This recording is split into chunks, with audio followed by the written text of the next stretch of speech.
Well, Vladimir Putin is now speaking at this year's session of the Valdai International Discussion Club here in Moscow. As promised, let's listen in live. Hello. Every year we await you with impatience, but this year there was even greater impatience because there are many topics for discussion. Yes, the forum was mostly dedicated to such themes as the world order, how it evolves, and most importantly, who wields the power in the world as of now, and whether that can be controlled. But we are observers, and you represent the authorities, so we would very much like to hear your views. Yes, if you'll allow me. Thank you. Distinguished participants of the plenary session, ladies, gentlemen, friends, I've had a look at the discussions that have taken place over these days here at Valdai. Very interesting, very substantive. I do hope that you do not regret coming to Russia. You have a chance to talk to one another. I'm very glad to see all of you. The Valdai Club gives us a forum to talk about tectonic shifts that are underway or that have already occurred in the world. We've spoken on many occasions about the risks associated with the decline of world institutions, the erosion of collective security principles, and the substitution of international law for the so-called rules. I wanted to say, you know who came up with those. I think there is an attempt to introduce just one rule. For the powers that be, the global powers that be, should have a chance to do whatever they please and be, able to do whatever without any punishment, with impunity. The value of the Valdai discussions consists in the fact that different assessments and forecasts are expressed here, and as to their accuracy, life itself has confirmed them with certainty, because the most rigorous and unbiased examiner is life. It shows how accurate our discussions in the previous years have been.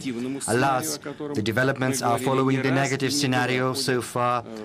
And we spoke about this negative scenario on multiple occasions during previous meetings. Moreover, these developments have turned into a large-scale systemic crisis, not just militarily, political, but also economic and humanitarian.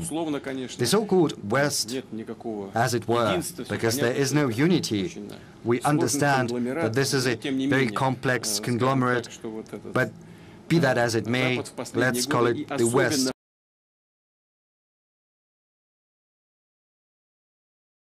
Вышло на официальный уровень.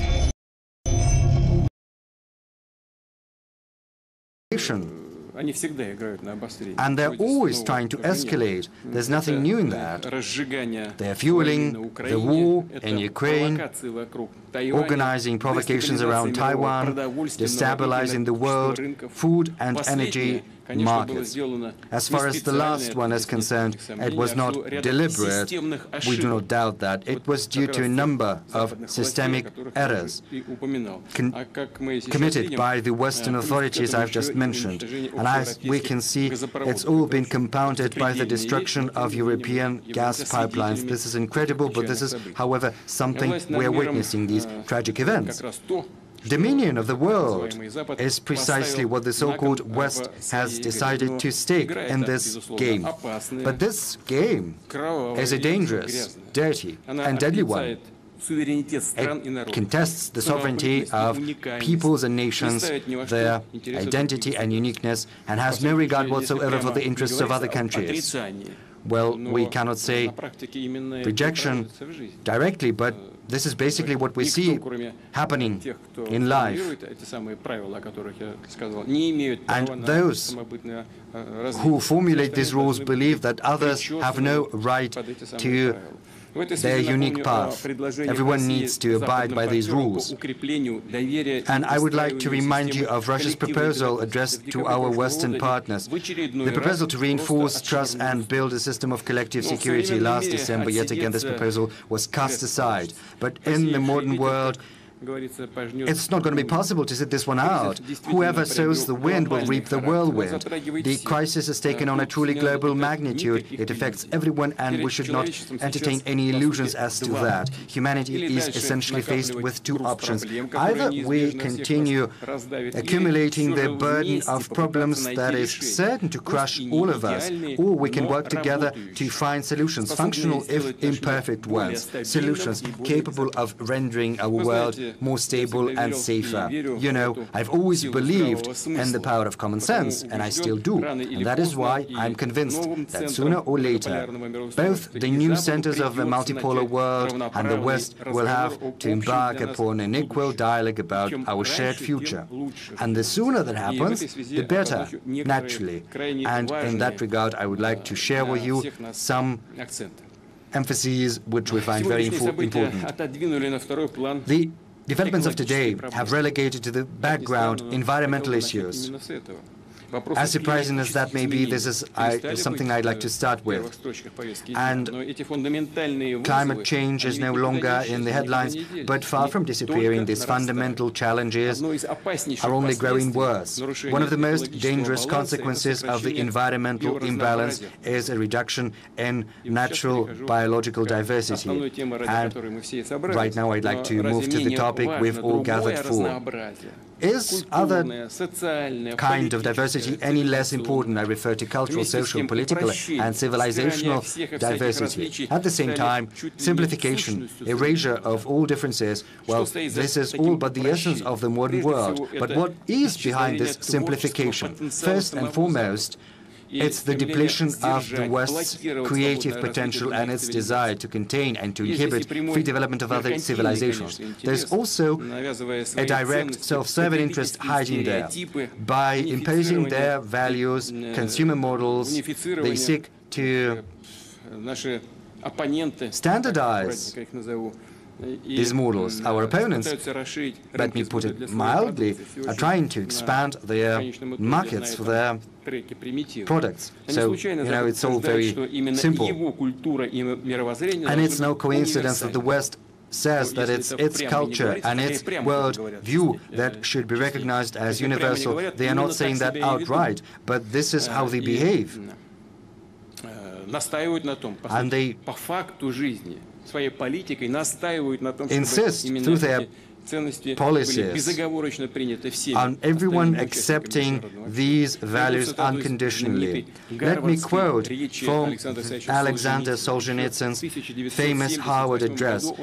Back in 1978, he said that the West, let me quote, has a blindness of superiority that continues. And this is what happens. And upholds the belief that the vast regions everywhere on our planet should develop and mature to the level of present-day Western systems. It was back in 1978. Nothing has changed since then. Over the last 50 years or so, this blindness Solzhenitsyn spoke of, by its nature, it's racist and neo-colonial, and it has taken on an unsightly form once the so-called unipolar world was established. But what can I say in response?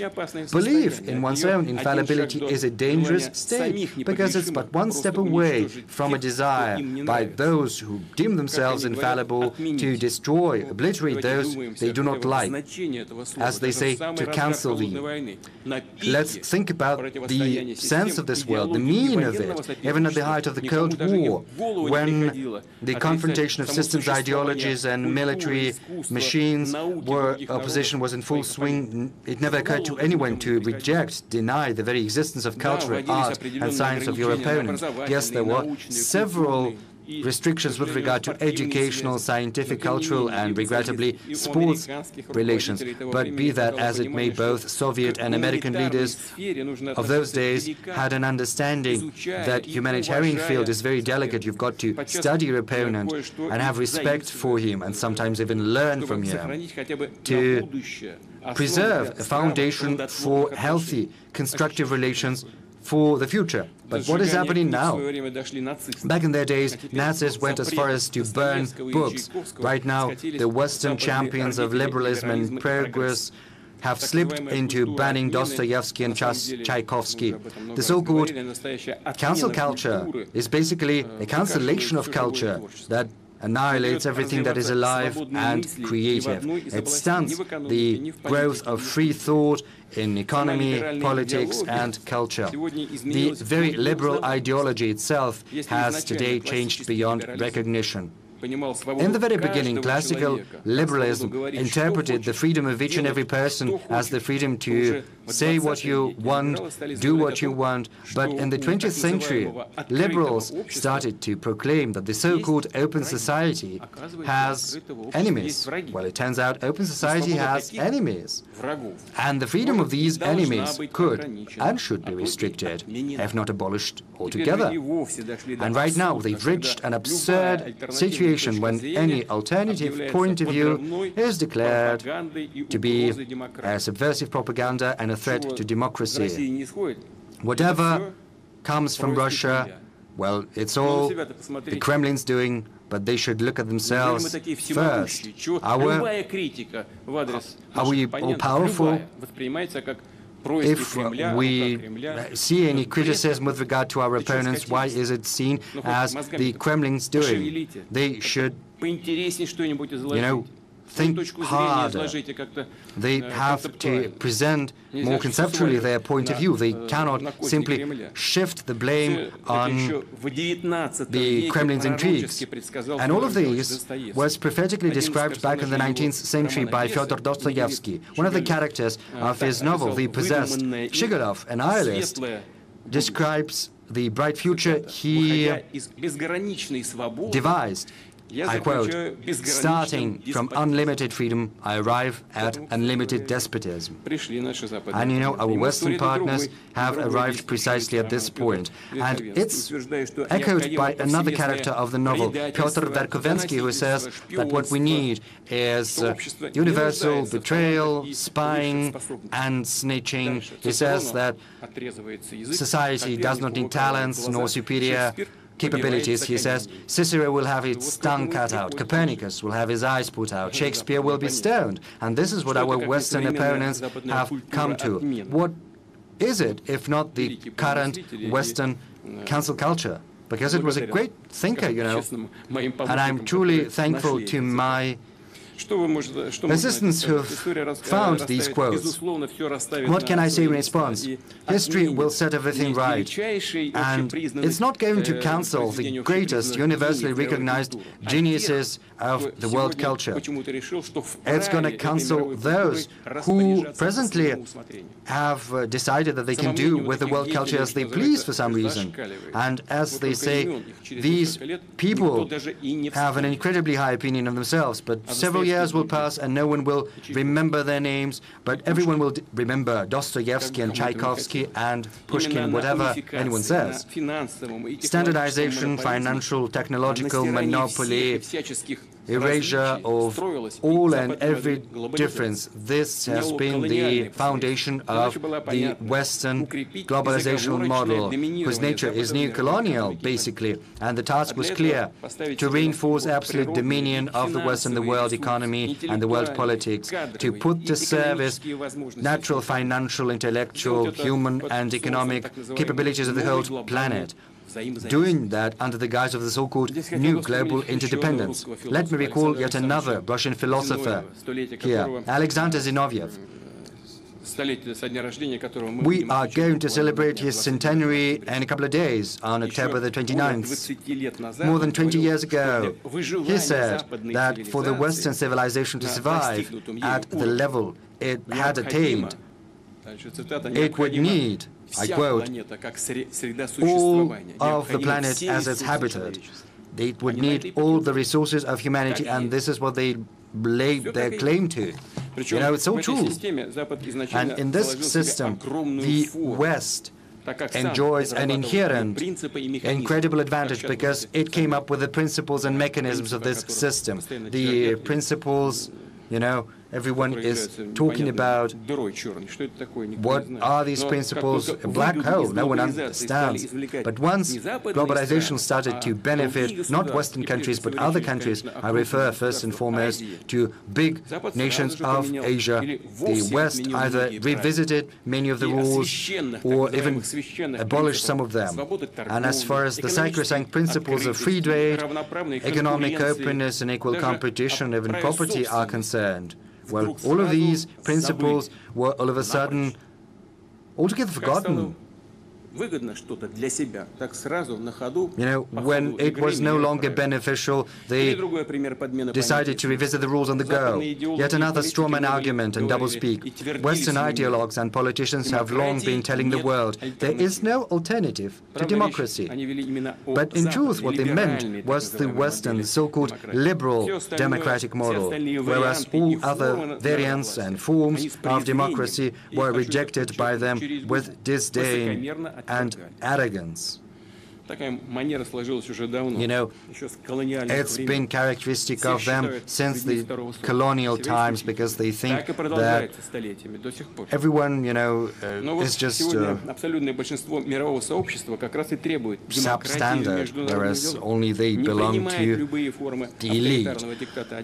But right now, the absolute majority of the world community demands democracy in world affairs. They reject authoritarian diktat of certain countries or groups of countries. What is it if not direct application of democratic principles in interstate affairs? But what is the position of the so-called civilized West?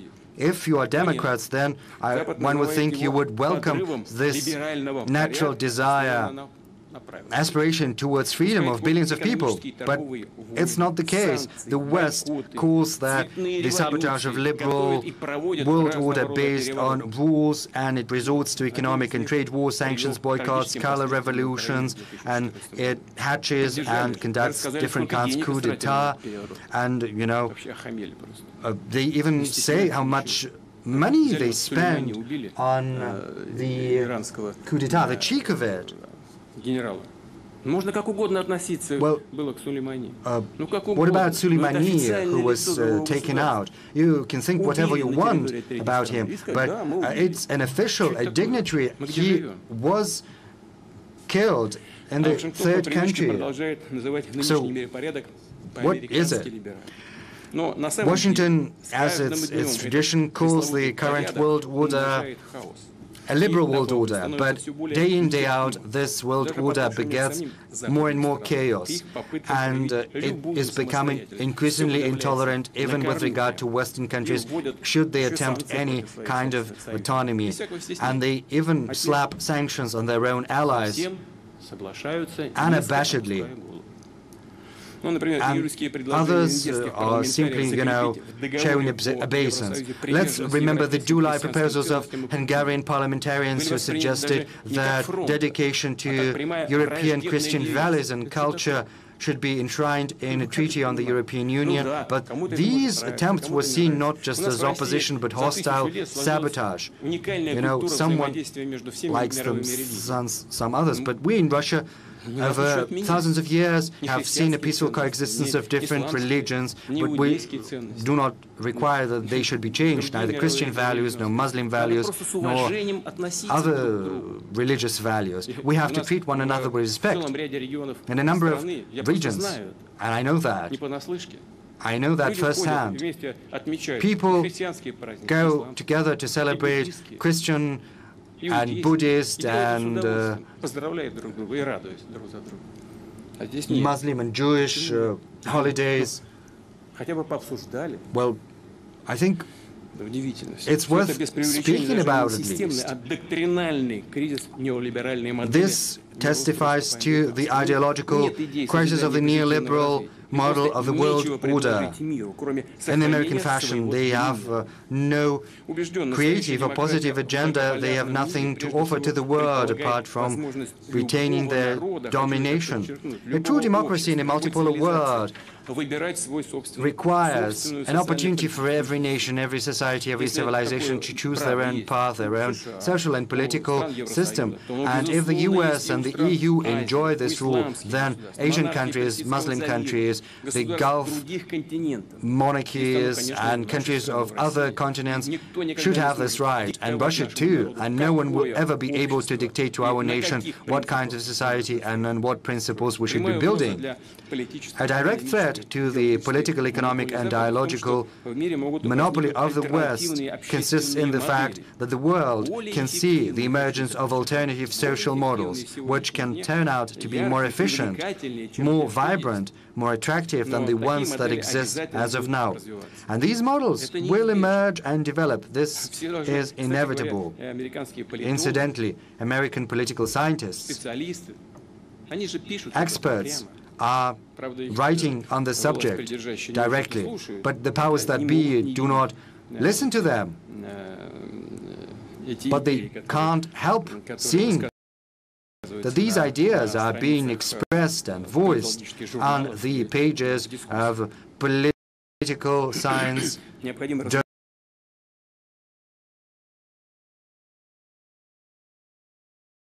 journals and in discussions.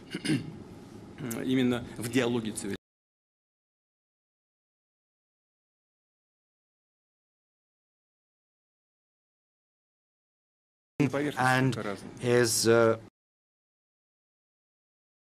nature, but it's only at the surface, because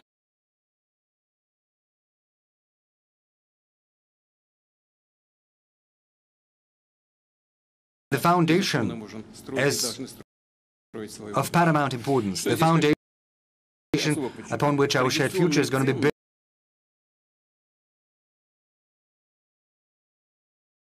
The difference from the so-called liberal values consists in the fact that all of them are unique because they stem from a tradition of concrete society, its culture and historical experience. With care, what has been devised over centuries by each and every people, each and every nation. This is our understanding of traditional values, and this approach is shared and accepted by the majority of humanity. It's only natural, because traditional societies of the East, Latin America, Africa, and is in the interest of each and everyone, because it even suits the interests of the West, because it loses its superiority, turning into a minority in the world arena. And of course, the right of this Western minority to its own unique culture, unique identity, should be guaranteed. Unconditionally, we have to treat that with respect, but the same should apply to the rights of everyone else. If the Western elites believe that they can, introduce into the society and the consciousness of the society such bizarre, trendy notions as dozens of genders or pride parades, well, let them do that. Let them do whatever they want. But they do not have the right to demand that others should follow in their footsteps. As we can see, Western countries are undergoing complex demographic, political and social processes. It's their domestic affairs. Russia does not interfere within these affairs, nor is it going to. Unlike the West, we're not getting into someone else's backyard. But we hope that pragmatism will emerge victorious, and the dialogue between Russia and the genuine traditional West, as well as other equal centers of development, all of that is going to be an important contribution to the construction of a multipolar world order. I would like to remind you that the multipolar world is the only chance for Europe to rebuild its political and economic autonomy. Well, I'm not going to hide it. We understand, and even Europe says it. Right now, this autonomy of Europe, let me put it mildly, not to offend anyone, this autonomy is very restricted. The world is diverse in its nature, and the attempts of the West to make everyone fit the mold are objectively doomed. Nothing will come of it. This intention for the world superiority and dominance, basically to dictate or to preserve the leadership by diktat, is resulting in decreasing of the worldwide authority of the leaders, including the United States. The growth, the lack of trust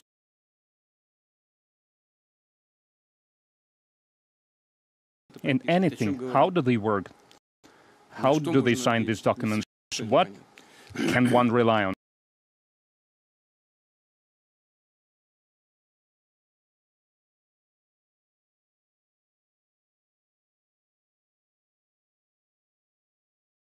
Countries deny Washington in their ungrounded demands, despite the fact that they still try to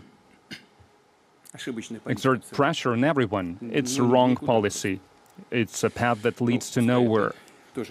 But, well, it's up to them. It's their choice. I'm convinced the peoples of the world would not turn a blind eye to this policy of extortion that discredited itself. The West will have to pay for these attempts to preserve hegemony, and the price will be bigger and bigger. And I would think about that if I were the Western elite, like some political scientists or politicians in the United States are thinking about that now. Under these circumstances, during this conflict, Russia, being a sovereign, independent civilization, has never seen the West as an enemy. Americophobia, Anglophobia, Francophobia, Germanophobia is the same disease as anti-Semitism or Russophobia, as any other type of xenophobia. And one has to understand clearly there are two Wests. Maybe there are more of them, but at least there are two Wests. Traditional West that adheres to Christian values, of rich values, and also Muslim values, because a large part of the Western population, they profess Islam, and this West is close to us. We share same roots back since ancient times, and there are other West, neo-colonial, cosmopolitan West, which is a weapon of neoliberal elites, and Russia will never put up with the dictate of this, the latter West. Back in the year 2000, after assuming office, something that I faced then, and I will remember it. I will remember the price we paid to destroy the nest of terrorists in North Caucasus, that the West almost openly supported. You're all grown-ups, most of you attending this conference. You understand what I'm saying, what I'm talking about. That's how it was in practice. Financial, political, information support. And that's what we experienced. And it was not that they just supported terrorists in Russia. They raised this threat, and we are aware of that. And nevertheless, after the situation has stabilized, after the main gangs of terrorists were destroyed, were eliminated, and due to the courage of the Chechen people, we made a decision not to turn back, not to play an insulted part, but to work together with those who worked against us, to develop relations with everyone who's open to that, based on the mutual trust and mutual respect. It seemed it was something that would be mutually beneficial. Thank God Russia survived all the difficulties of those times. It withstood, it got stronger. It managed to deal with the external and internal terrorism. We preserved our economy, we continued to develop our economy, we improved our defense capabilities, we were building relations with the leading countries of the West, with NATO. The message was, let's stop being enemies, let's live on as friends, let's engage in dialogue, let's strengthen the trust, let's strengthen the peace And we were absolutely sincere in that. I would like to emphasize that we understood how difficult this stance of getting closer. And what did we get in response? Almost in all the areas of possible cooperation, we got no as an answer. We only got more and more pressure and more hotbeds of tension at our borders. And what is the objective of this pressure? To practice? Obviously not. The objective is to make Russia more vulnerable, to turn Russia into a tool to achieve their own geopolitical goals. It's a universal rule. They are trying to turn everyone into a tool, to use this tool for their own objectives. And those who do not want to become such tools, against them they impose sanctions, they introduce all kinds of economic restrictions against them, they plan coup d'etat where it is possible, and so on and so forth. And in the end, when they fail in everything, they have only one goal: to destroy, to delete it from the political map. But they have failed, and they will never succeed in making this scenario work in Russia. Here is what I would like to add. Russia is not challenging the West. Russia is defending its right to exist in free development.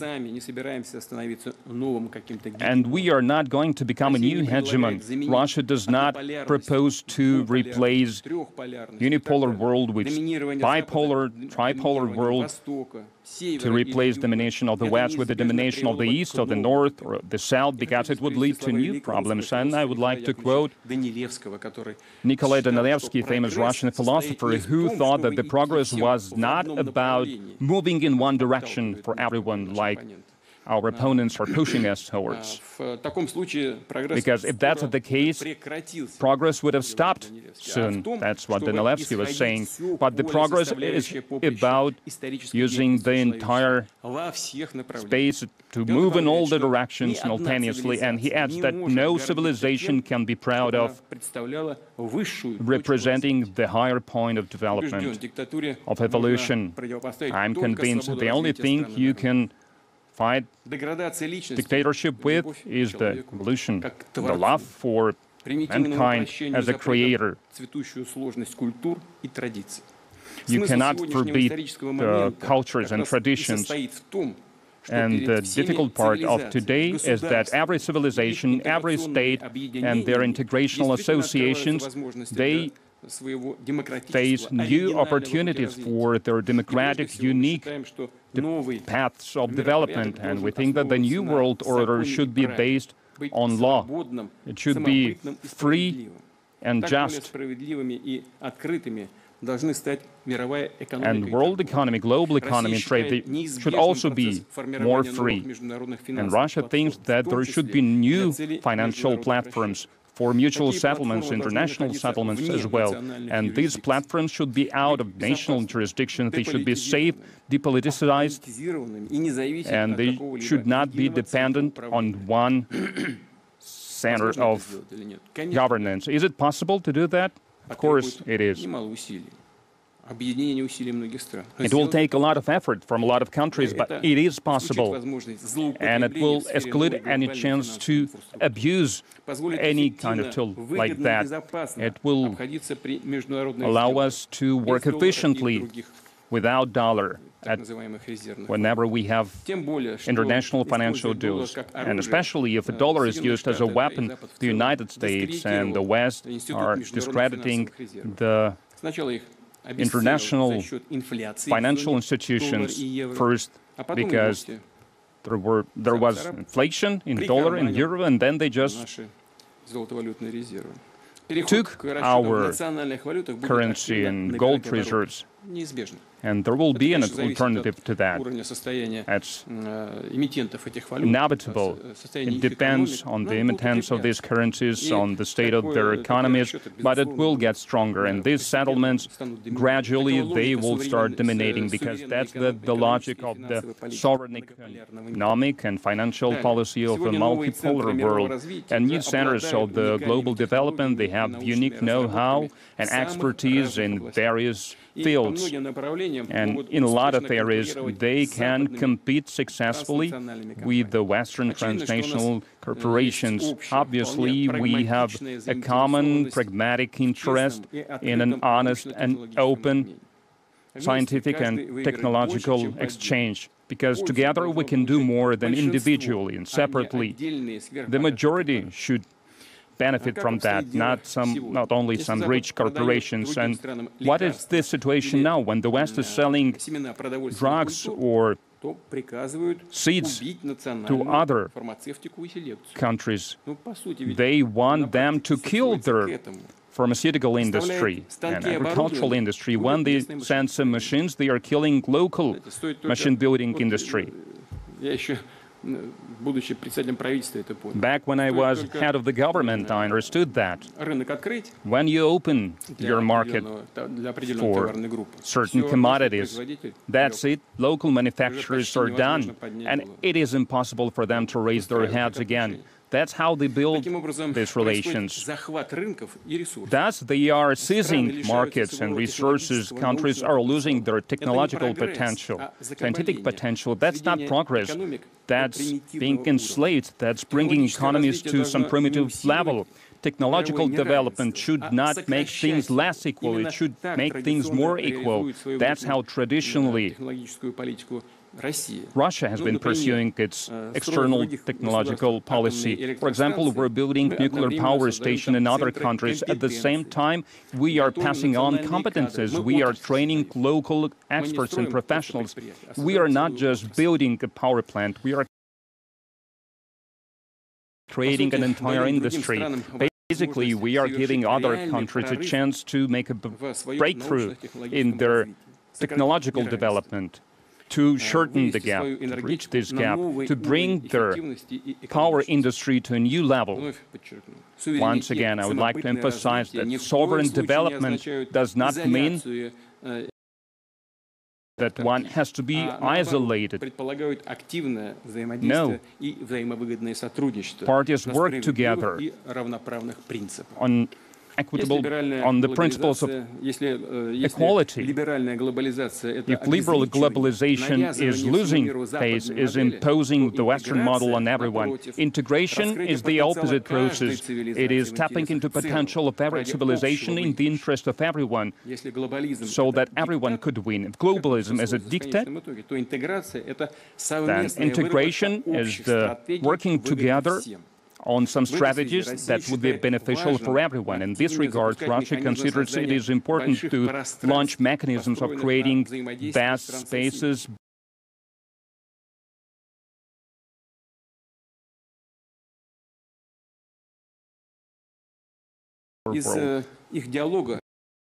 economic foundation. Their dialogue will give birth to a new future of mankind, multidimensional future of mankind, opposite to what certain Western ideologies are thinking. Mankind cannot be built by order. It can only be built based on the opinions of everyone. If we truly care about the identity of each people, of each nation, that could be the only principle to develop long-term cooperation in the multipolar world.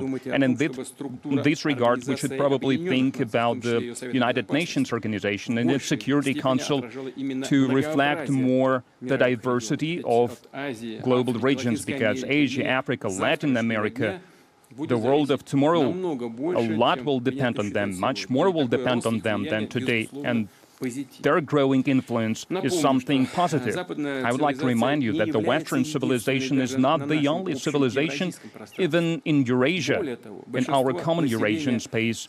More than that, most of the population is concentrated in the east of Eurasia, the cradle of the ancient civilizations, and Eurasia has huge resources of every kind and huge capabilities, and the harder we work on making it closer, more closely connected, on working on new ways to cooperate, the better it will be.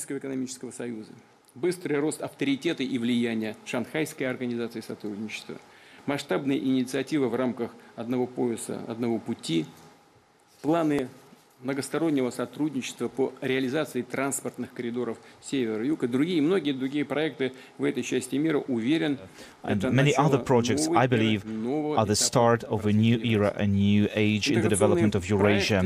Integration projects do not go against each other, but complement each other, of course, under the condition that they are being carried out with an understanding that it is the powers that are here, that are represented here, that are enacting them, not some outside forces. The western part of Eurasia, Europe, could also be part of that process, but many of its leaders are hampered by the idea that the Europeans are better than others. They don't want to take part in projects that are based on equality, and because of that, they have lost touch, and they haven't seen how they have themselves become part of the rest of the world. They're not the center of the world anymore. So the collapse of the Soviet Union destroyed the balance of powers. West declared itself center of the world, the hegemon, the sole leader of the world, and it's only its culture, its will was what mattered. It was the start of a new age, but now that age is coming to an end. The unipolar world is coming to an end. We are standing at a crossroads, and at a historic crossroads, and what awaits us is a decade that would be the most important decade since the end of World War II. The West is still trying to guide humanity along its path, but most of the world does not wish to follow. And this is the main contradiction of the new era. So this is, in fact, a revolutionary situation, because the powers can no longer continue the way they are, and the people do not wish to continue the same way. So this is an existential threat for the West, and this controversy, this situation cannot be resolved. In fact, it can be resolved only if we work together, and it would be a beneficial process. The future world order is being formed before our very own eyes, and it is in this world order we need to take into account every viewpoint, every voice, every culture, every system, every religion, every view, without imposing on them our own understanding of the truth. This is how we take on the responsibility for the future of humanity and build together this symphony of humanity together. So this is where I'd like to end my speech. Thank you so much for listening to me. Thank you, Mr. President, for such a comprehensive speech. I have to, since you talked about a revolution, about the powers and the people, we've all learned about that in school. Who do you yourself believe you are, the representative of the power or the people? Well, naturally, I'm also part of the people. My mother and my father were ordinary people. My mother didn't even have high education. She worked as a nurse. She had to work, she had to take on many professions to make money for my sake. And that's why I still continue to feel very well the way, how ordinary people live. I understand their feelings, I understand their plights. But do you believe that on the world level this is no longer true? Well, on the global level, I believe that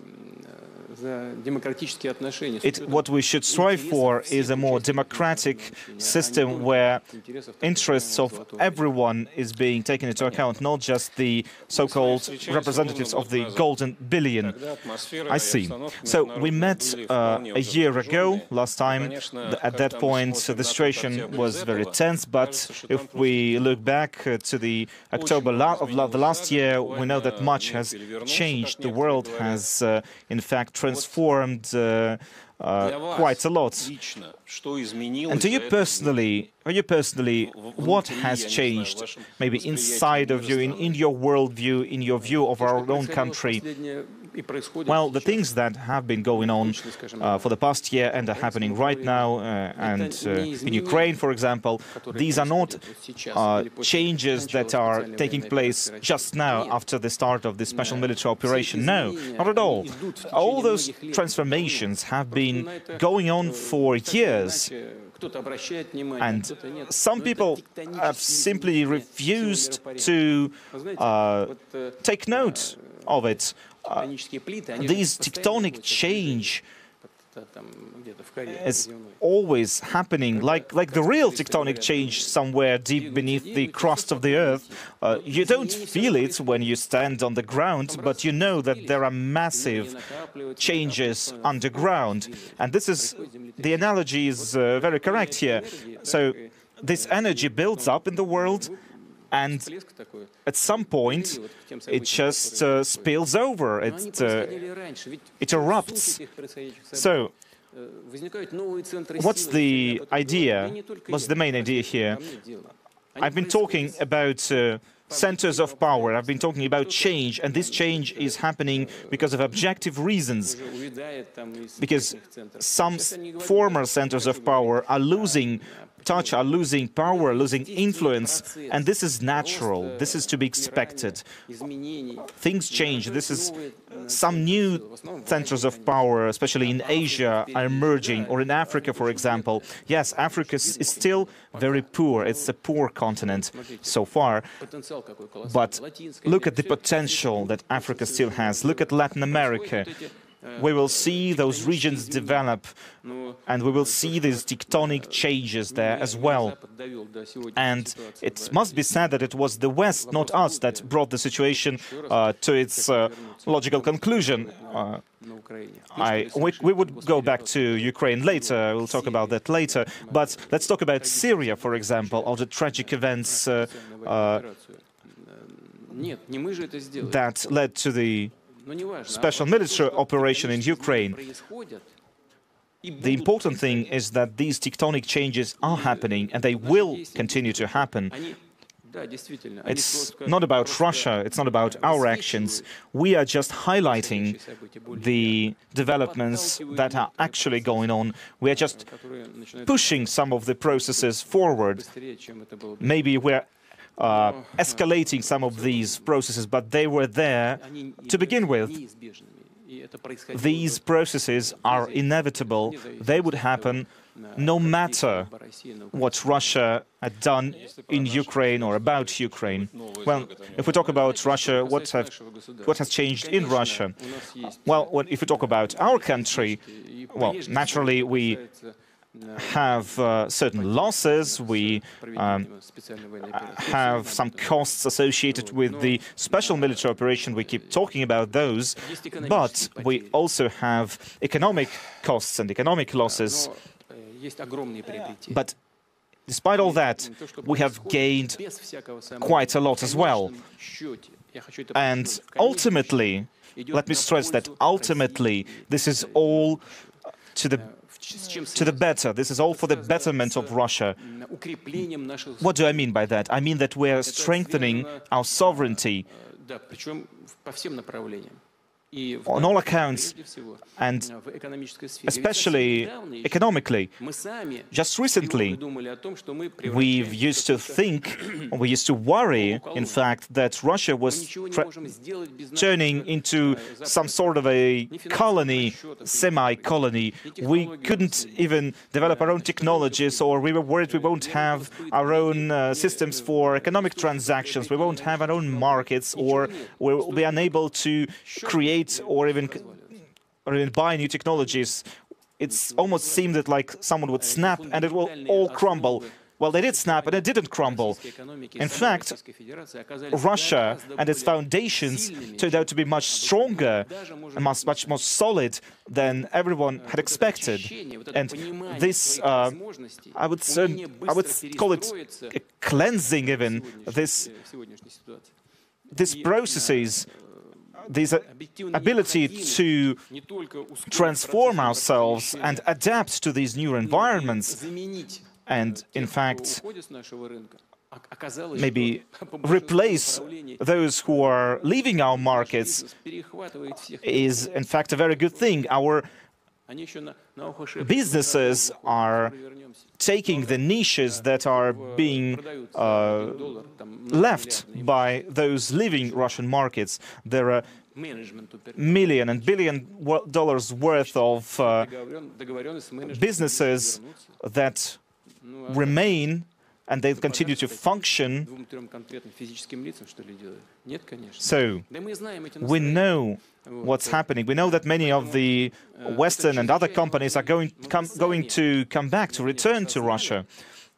But what we understand right now, something that we've come to realize over the past year, is that we once again realize that we are a great power, and we understand that even the technologies that that the West has been trying to cut us off from, we now understand that that they would have done that anyways, and we can still manage. We can still live on our own.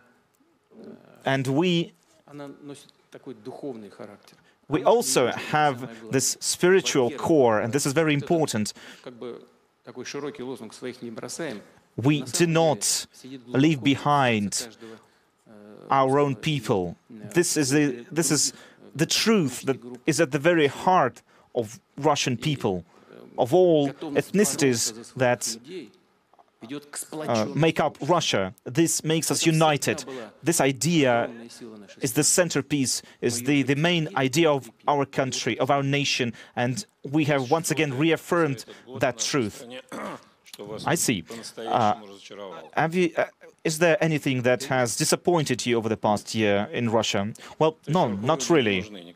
So you don't think that we should change our direction in any ways?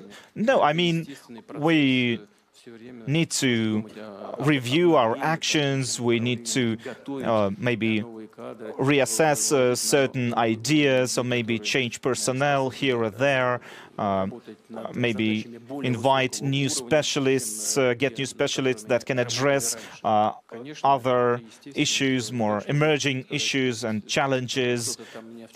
But I wouldn't say that I'm disappointed in something or someone specifically. I see. Mr. President, your decision to start the special military operation in February came as a surprise to everyone, including the majority of the Russian population. On many occasions, you have talked about the rationale, the purposes of that operation. But a decision to start an operation like that is something that something pushes you to do that. It doesn't come by itself. What was that push that made you do that? Well, I don't think that I will say anything that I haven't said before. I've already talked a lot about the expansion of NATO, and this isn't something new for us. We've known about that for years. We've seen NATO countries ignore our own interests, and the attempt last year, once again, to ignore our interests, to just dismiss us, outright dismiss us. This idea, this attempt by NATO failed this time. I'm not going to go into details about that, but simply they ignored us. And this is one thing. And secondly, with the support of their Western masterminds, the Kiev regime publicly declined to carry out the Minsk agreements. The head said that he didn't like anything on those Minsk Accords. He said that publicly other officials were saying directly that they were not going to do that. Former president said that he signed Minsk agreements, Minsk Accords, but his assumption was that he would never have to implement them. What else do you need? Because one thing is when something has to be put into the minds of millions via mass media, internet, and the other thing is the real politics. That's something that the millions of people do not notice because it's just being buried under all this other information. But we are aware of that. And finally, they said that. And what did it mean to us? It meant that something has to be done with Donbass because people has been suffering the shelling for 8 years, and it still continued, and we needed to make a decision. What decision? To recognize their independence, and we couldn't just abandon them after that. It would be unacceptable. So we had to make the next step, which we did, to accede them to the Russian Federation, because on their own they wouldn't have survived. That's obvious. But if we recognize them, if we admit them to the Russian Federation by their own will, because we know their sentiments,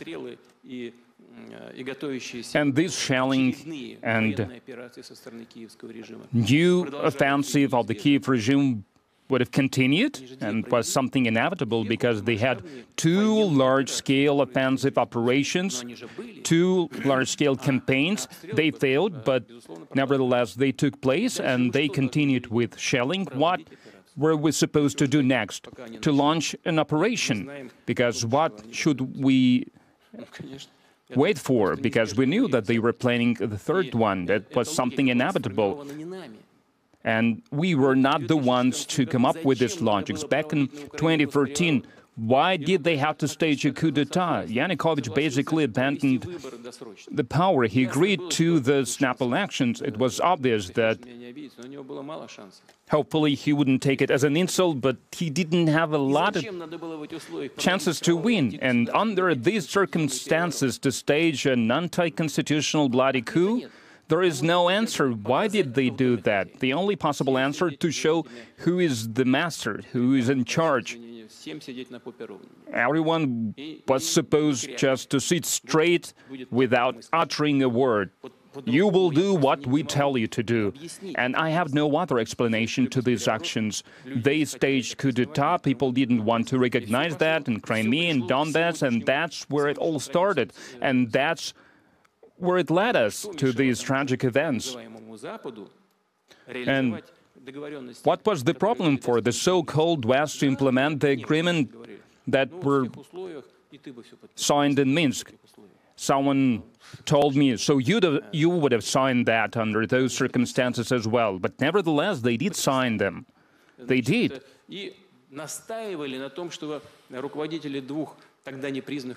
And they insisted that the heads of the two unrecognized republics of Donbass signed them, and then one of them, they killed one of them outright. All these actions resulted in what we are witnessing now, all these tragic events.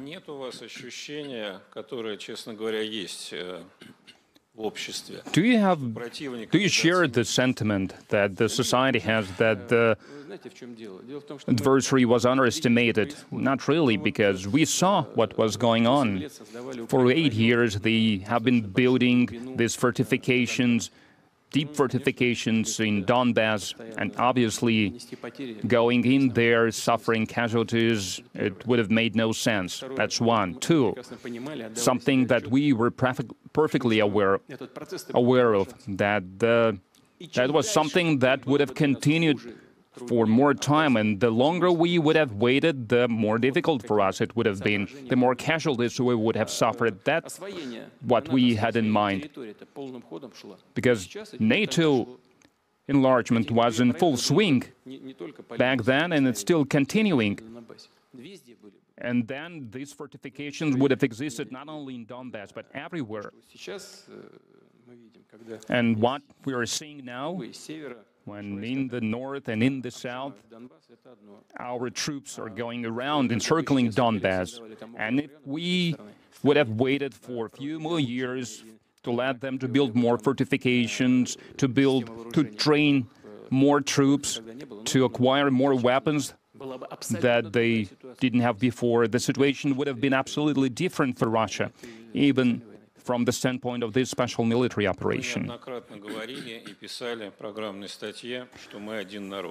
You were saying on many occasions that we are one people. Haven't you changed this point of view? How can you change this point of view? It's a fact, historic fact.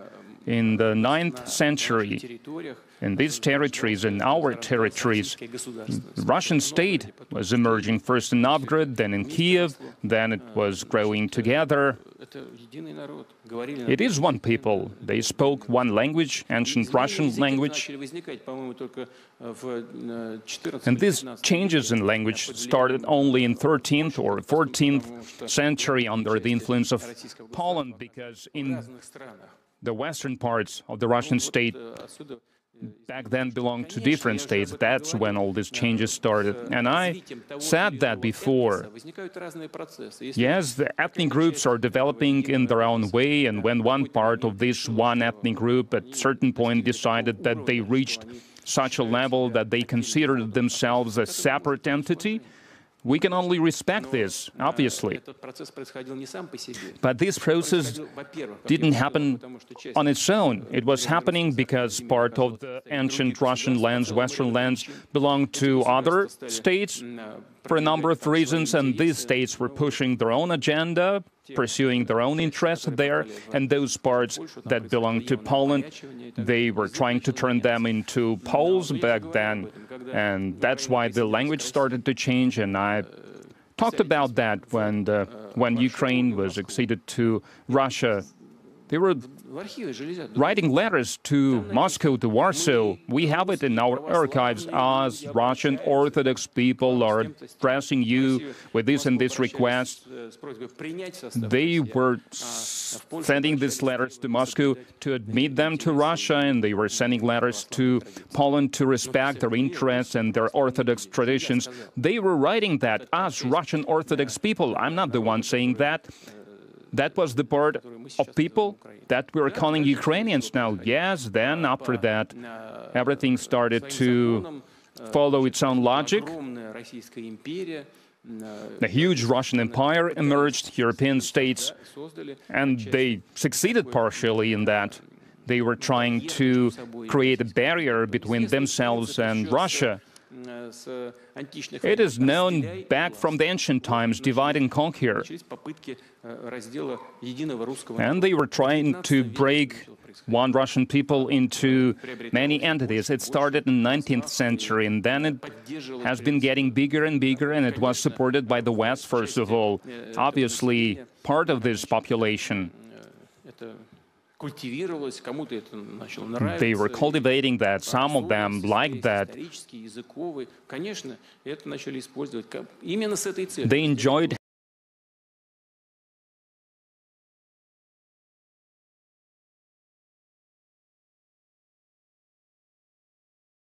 involved into cooperation with Hitler during World War II, when Ukrainian collaborators were used for killing of Russians, of Poles, of Jews, of Belarusians. That's a fact, too. Death squads gave the dirtiest job to the Bandera followers. It's part of our common history. But Russian and Ukrainians are still one people. That's a fact. That's a historic fact. Then it's a civil war against our own people. Well, partially it is. We are living in two different states, unfortunately, due to a number of reasons. And first of all, because by creating the Soviet Union after the empire collapsed, Bolsheviks, the authorities of those times, they made this decision to make the Ukrainian Bolsheviks happy, to give them traditional Russian lands without even asking the people who inhabited those lands. They gave it to Mother Russia, the entire Black Sea coast, the entire Donbass.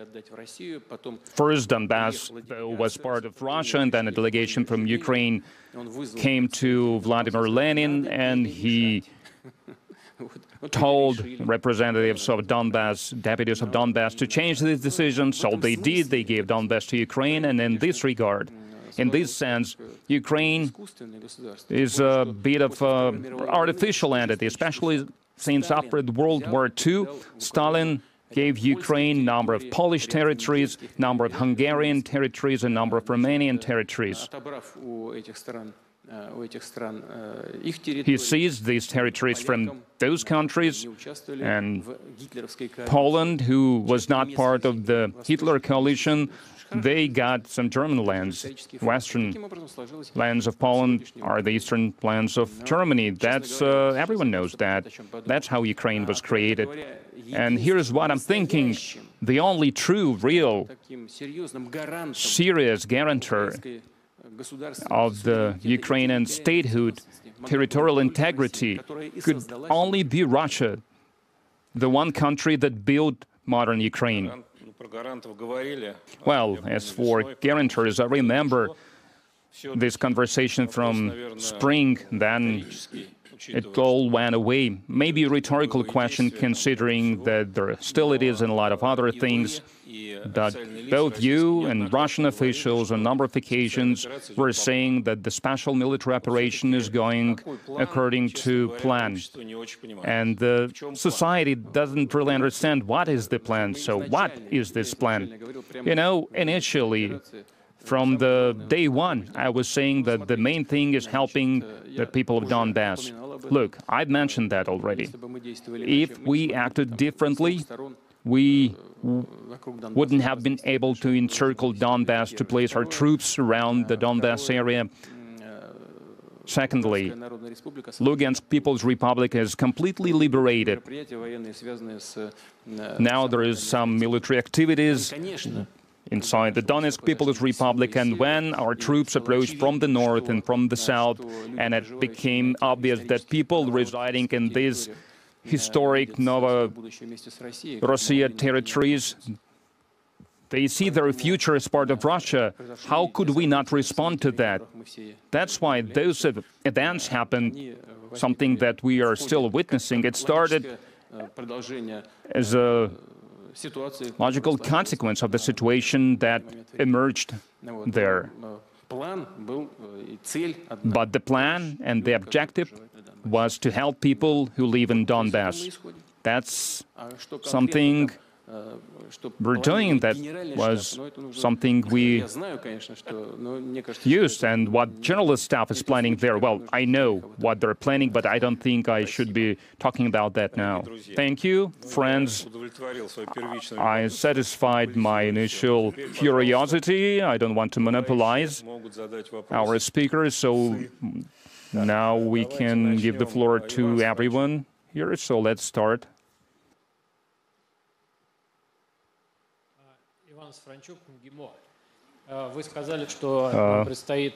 You said that an important decade is ahead of us for the global development, for our development, but there is an impression that there is some kind of a door to enter this decade. So I've got a question regarding this door. Could you hold the mic a little bit closer? Recently, there is more and more tension around the nuclear rhetoric. Ukraine, without some responsible statement, basically they have started planning some nuclear provocation. Representatives of the United States and of Britain are making statements where they say that it's somewhat possible to use nuclear weapons. Biden is talking about nuclear Armageddon, and at the same time there are statements from America that it's okay. It's not something that we should be afraid of. And at the same time, the United States are deploying tactical nuclear bombs in Europe. So it's like something that there is this nuclear saber rattling, and they do not want to recognize the lessons of the Cuban crisis, Cuban Missile Crisis. Is it true that we are at the doorstep of using these nuclear weapons, and what would Russia do as a responsible nuclear power? Look, as long as nuclear weapons exist, the risks of it being used also exist. Secondly, the goals of this saber rattling with nuclear weapons that you spoke about, the goals are very primitive here. The reasons why people are doing that, and let me tell you what those reasons are. I already spoke about the dictate of the Western nations, their attempts to pressure everyone involved in international relations, including on countries that are allies. It results in nothing. So they are looking for new arguments, new methods, new approaches, new techniques to pressure Russia, to make us bend to their will. And that's why the idea to provoke us with rhetoric about nuclear weapons, the rhetoric about Russia potentially using nuclear weapons, all those things are being done, are being carried out to try to influence our allies, our partners, and make them believe that Russia is not an ally to be trusted, to be worked with. This is a very primitive goal. So, but what's really happening?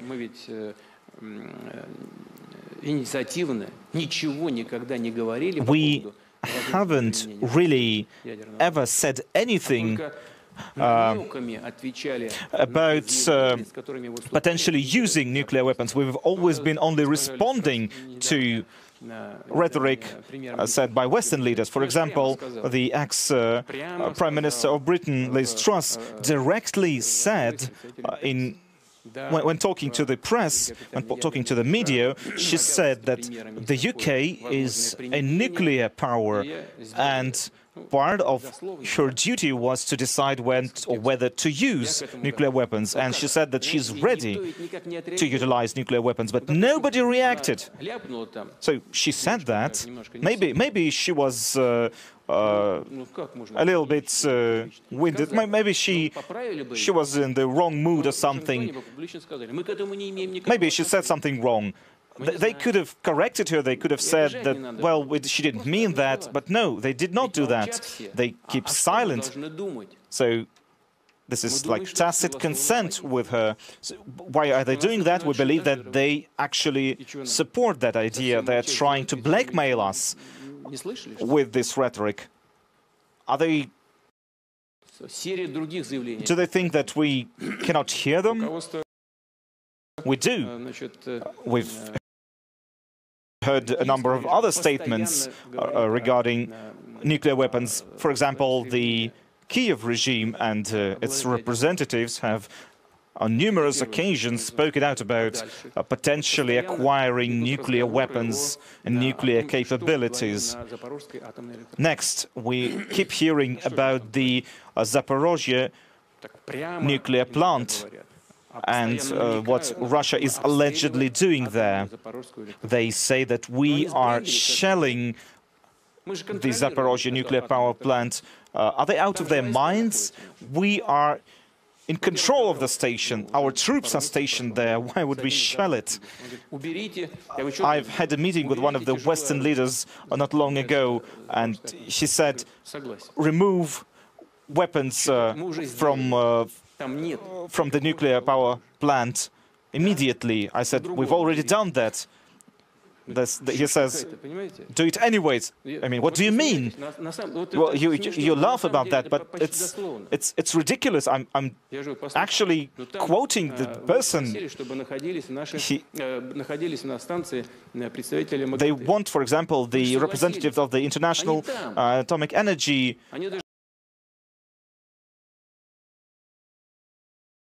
Agency there.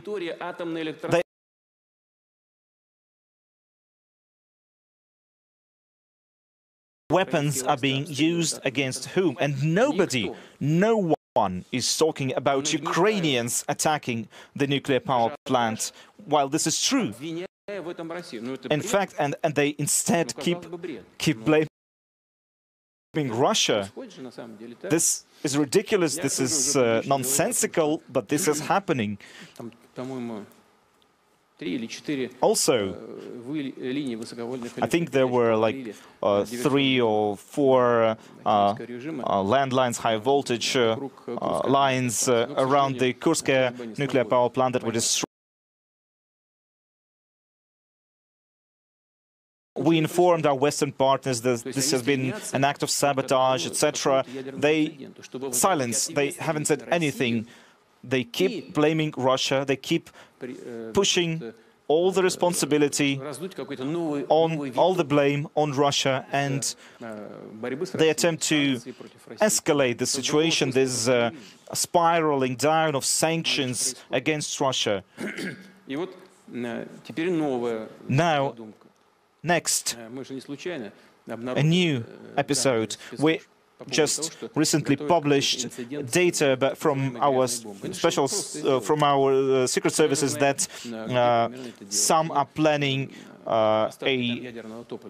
some incident with a dirty bomb, and we know that Ukraine has the technology required to create a dirty bomb, so they could potentially use an attack like that. They organize an attack like that and blame Russia for it. But why would we do that? Why would Russia do that? Politically, militarily, there's no point, no sense in using a weapon like that in Ukraine or elsewhere. So I asked Minister Shoigu to call all his colleagues and inform all the ministers of defense about the threat of this attack. Now the International Atomic Energy Agency would like to come to all the other nuclear power plants and other objects in Ukraine and check out if everything is all right. And we believe that this should happen. What we now know that Ukrainian intelligence agencies are trying to hide their tracks. They have been indeed planning to use this bomb, so that's that. Now, the only nation that used nuclear weapons against a non-nuclear power is the United States. They did it twice.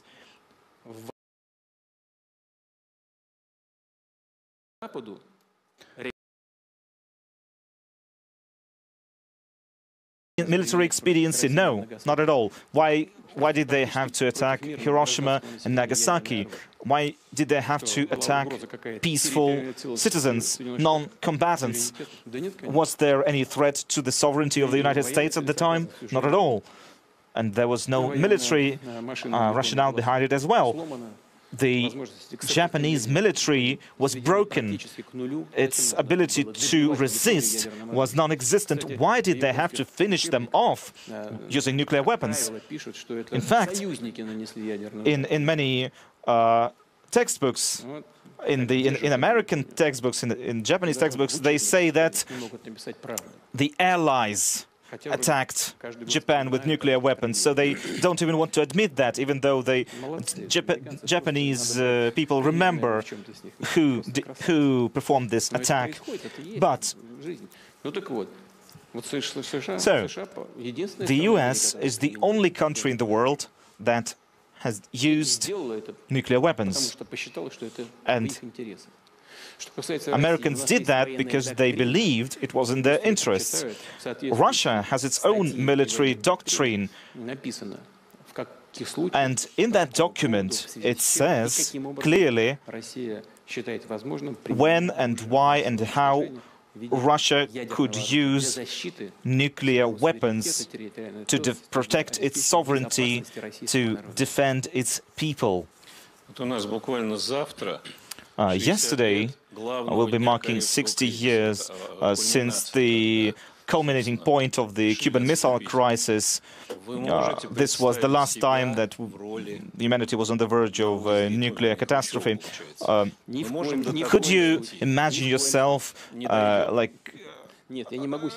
a situation like this? No, I cannot. It will never happen again.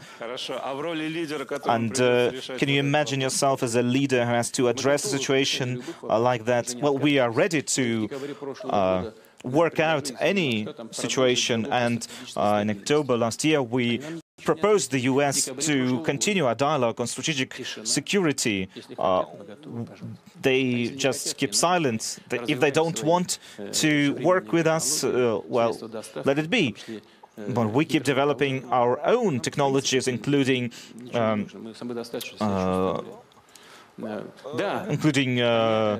most high-tech technologies and hypersound ways of delivery as well. This is all a matter of time. Maybe they will catch up with our technologies. They haven't so far. We keep developing our own technologies, and if they want to have dialogue with us on that, we are ready to engage in any dialogue. Okay, another question.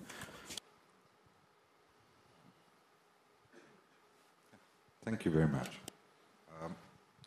You have answered a direct point that I raised earlier, but if I could expand upon what I'd asked. Escalating and accelerating crises continue to further reveal the precarity, the precarious position we are in and what our system currently is driving us towards. So unequal exchange continues, as you pointed out. Inequitous distribution, especially of human capacity, capability, and competence, render future prospects of reconciliation and reform inside an unfair yet hegemonic system extremely bleak. Sanctions, fear of reprisals, have rendered monetary sovereignty meaningless, especially with the weaponization of the payment system.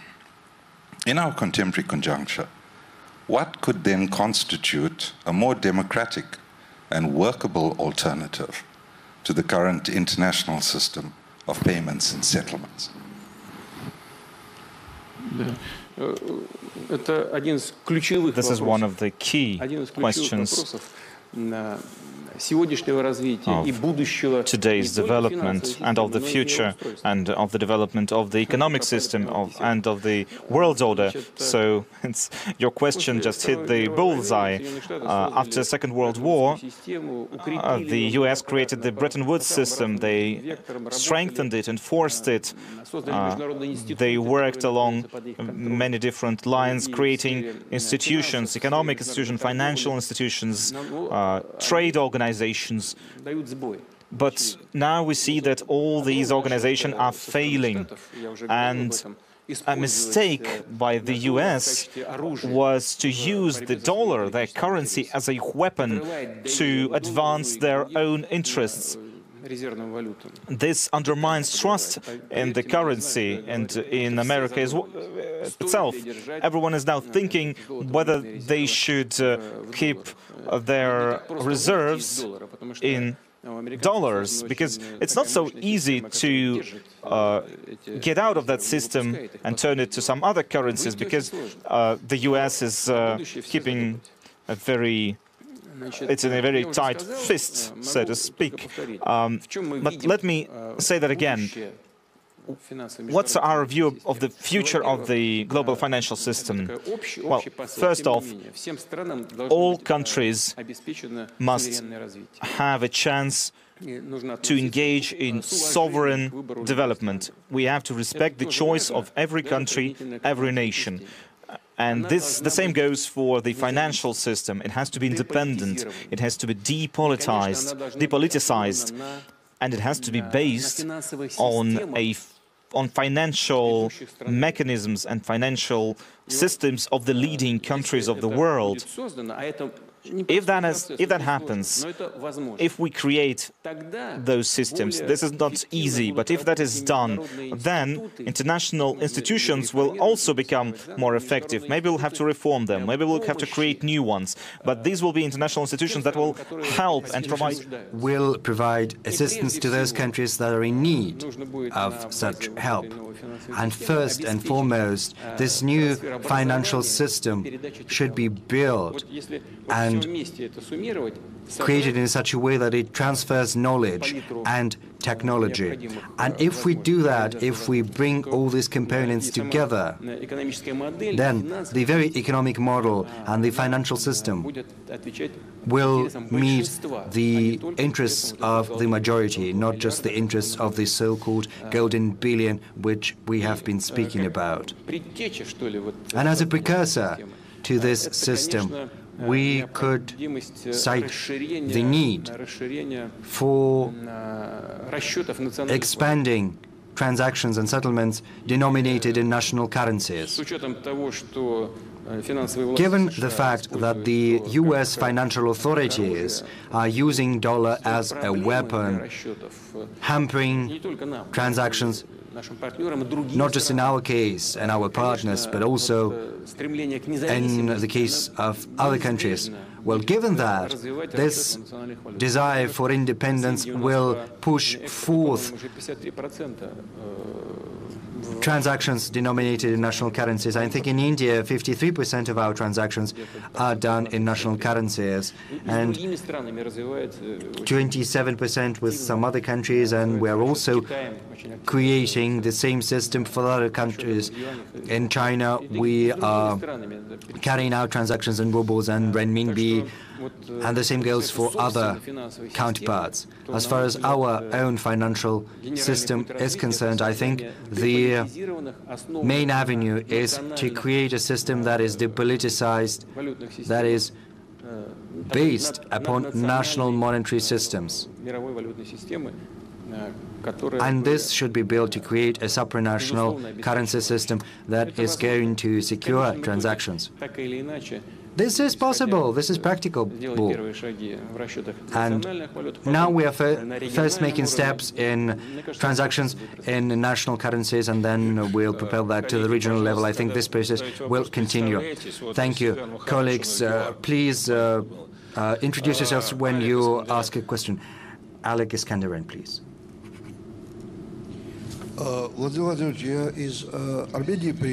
Mr. President, I have come from Armenia. My question is about my country and my region. Recently, we have been hearing an increasingly vibrant discussion about a treaty prepared between Armenia and Azerbaijan. And these discussions highlight that there are two competing projects: the Russian project with Russia as an intermediary and the West project with the West. The situation is a risky one, and across the region the situation is volatile, teeming with risks. What does Russia think in that regard? How is Russia going to respond to the situation? What does Russia plan to do in this context in future? Thank you. Thank you.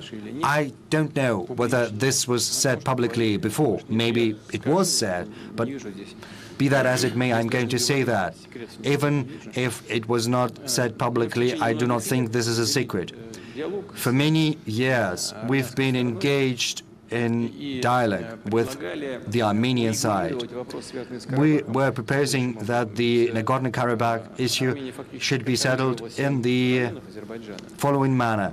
Armenia was in control of 7 areas of Azerbaijan, and Armenia said that they should be moving towards normalizing relations. There are 2 areas.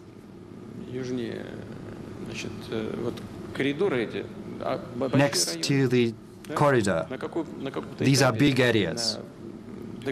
At a certain stage, an agreement could be reached with Azerbaijan to transfer 5 areas, because there's no sense in keeping them. They are desolate. People have left. They were basically chased away from these territories. There's no point in keeping them. And to have still connection with Nagorno-Karabakh, these 2 areas would have been sufficient, and we believe that this would be, just, it would be fair to get refugees back, and it would have been a good step towards normalizing the situation in the region as a whole.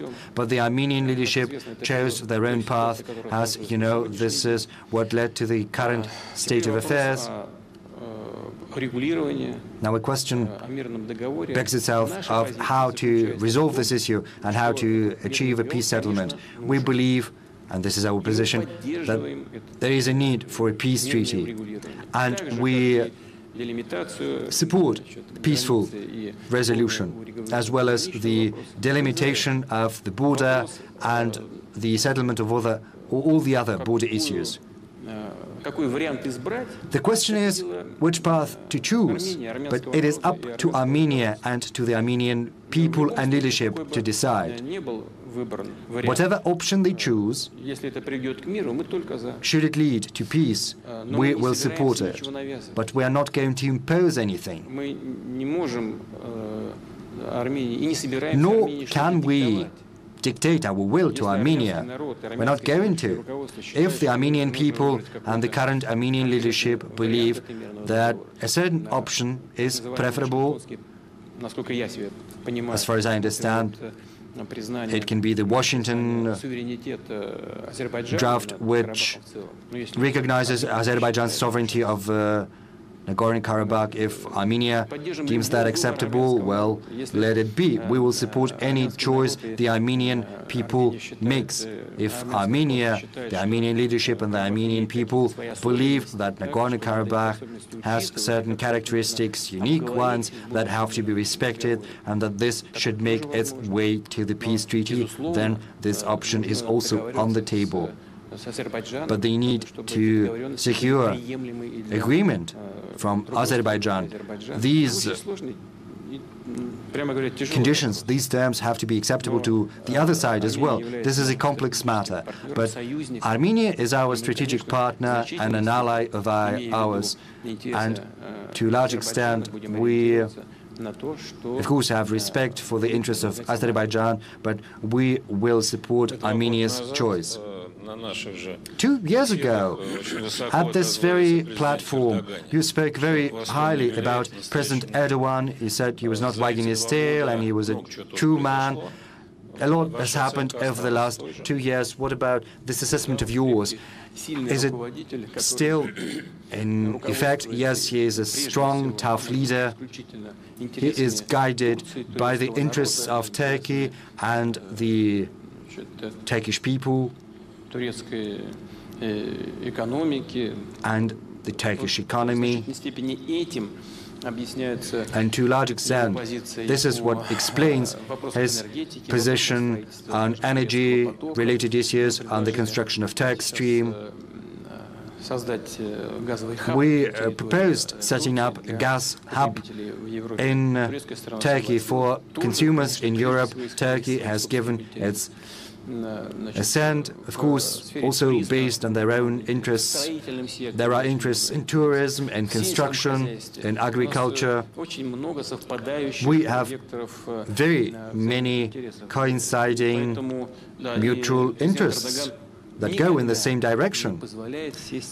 And never does President Erdogan give anyone a chance to take advantage of here. But of course, engaging in dialogue with Russia, he also advocates Turkey's interests. Turkey as a whole and President Erdogan are tough negotiators. Many decisions take a lot to come to. They require long discussions, tough negotiations, but we still achieve what we set out to do. And in that sense, President Erdogan is a consistent and reliable partner. This is probably the most important characteristic. He is a reliable partner. Is he not trained to take advantage of you? Well, as I said, he is a tough negotiator. He always takes care of his interests. Well, not his own personal interests, the interests of his country. This does not mean he is trained to take advantage of us. He pursues the interests which he and his government and his advisors believe to be important. We are trying to make sure that the decisions we make suit our purposes as well, and usually we manage to arrive at solutions even to the most difficult of issues, in Syria in particular, security-related issues, and economic issues, infrastructure-related issues. And up until now, we did manage to arrive at solutions. Let me reiterate. We understand that if the negotiations have been tough, but we managed to arrive at an agreement nonetheless, then it's going to be done. Dayan Chiriti-Becker. Thank you. My name is Dayan Jaitilaka, former ambassador of Sri Lanka to the Russian Federation. Mr. President, it is said that Russia is now facing a proxy war waged by the collective West and NATO. If so, it is probably the most serious threat faced by Russia since 1941. At that time, during the Great Patriotic War, the Soviet leader, who was a communist, reached out to the Orthodox Church and to Russian nationalism in order to form a broad front to defend Russia. Would you say that in a similar spirit, you would revisit the Soviet-Russian past, the communist heritage from 1917, to extract any useful elements of it, including the history of the Red Army? And would you think it worthwhile to reach out to the communist elements, however few they are in Russia, to join in a broad patriotic front? Thank you. My position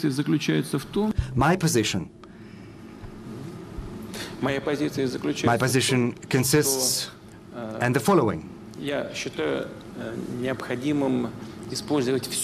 I believe we have to take advantage of all of our historical heritage. I believe we should not renounce anything.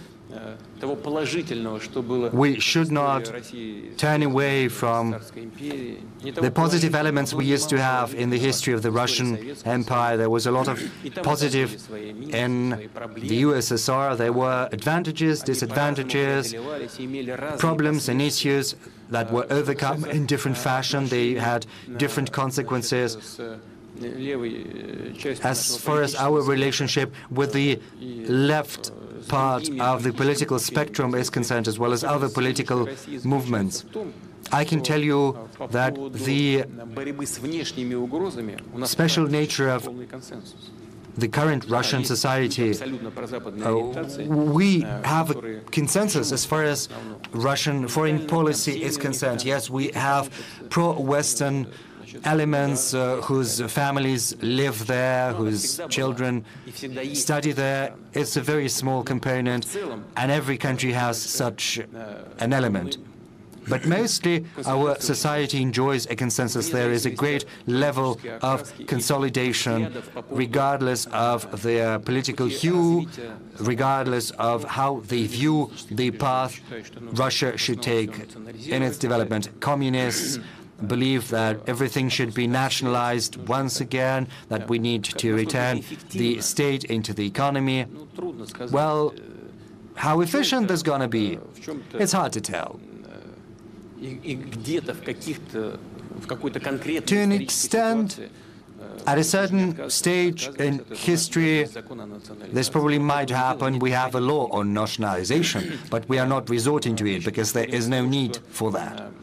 We assume that we need to use the most efficient tools for our country's development, mainly the principles of the market, but under the guidance of the authorities and the citizens. We need to use these advantages to achieve such goals as greater well-being for the country, eradication of poverty, taking efforts to build more and better, achieve better health care and education, and address other important issues we're facing. That is why we are working and engaging with those who profess left-wing views. We have respect for them. As you have aptly said, the Soviet Union was controlled by the Communist Party for a very long time. I'm not gonna into detail saying what bad things they were and others. You also mentioned religious organizations. We have 4 traditional religions in Russia. All of them are vastly patriotic. As far as the Russian Orthodox Church is concerned, throughout all of Russian history, it's been together with its faithful, with its believers and with its people. And the current stage is no exception. We have some characteristics, special characteristics right now with regard to our religions. We're not interfering in the internal life of our religions. We probably give them vaster freedoms than some countries that deem themselves to be democratic ones. We believe that we owe our religions a great debt because during the Soviet times their property was taken away from them, sold sometimes. It dealt a heavy blow to religious organizations, in particular to the Russian Orthodox Church. That is why we're trying to support all of our religious groups without, however, interfering in their internal affairs. I think it had never happened before. On the one hand, we sense this general patriotic sentiment. People are patriotic, they want our country to be stronger, our interests abroad be protected. At the same time, we provide full freedom to these organizations, to our citizens. This situation, I think, yields the results we seek. Very well. Kubat Rakimov, please. Kubat Rakimov, Kyrgyzstan. Mr. President, Russia truly is a leader.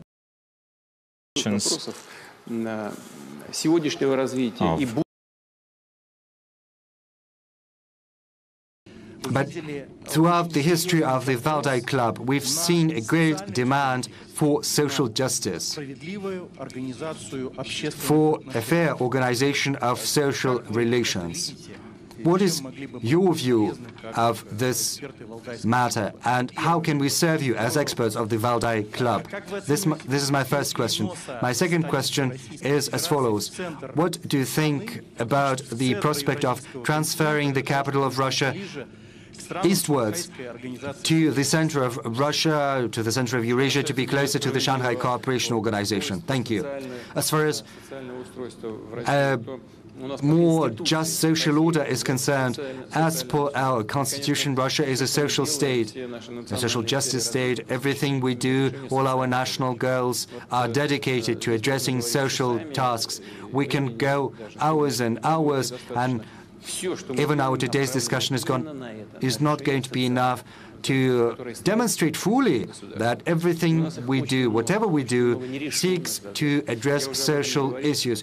There are still many issues outstanding, and I said that in the past. We need to develop our economy, and upon this basis we have to address education, healthcare, technological development issues. We have to change the very structure of our economy. Structural changes are most important. This will lead to changes in the labor market. And we have to think about people who are going to be freed up when the market is going to change. We have to retrain them, to give them additional training. As far as the Valdai Club is concerned, it brings together experts of different kinds. And if experts demonstrate to us the trends in key areas, then we would be very grateful to you, because we will take your views into account in building our plans. We will take into account your positions on the trends that we have just spoken about. We need to understand what's going to happen tomorrow to build the policy for today. As for the transfer of the capital, yes. For the capital relocation, some time ago we relocated capital, and it happened on a number of occasions in the history of Russia. Russia, historically, mentally, the center of Russia, has always associated with Moscow. And in my view, well, there are certain problems with the development of the capital as a big city, and under Sobyanin they are resolved in a much better way than in many other countries, than in many other megacities. So there was a period when there were outstanding issues with transport, social infrastructure, and so on, and they still persist. But nevertheless, over the recent years, Mayor Sobyanin has done a lot to mitigate these problems and to create more better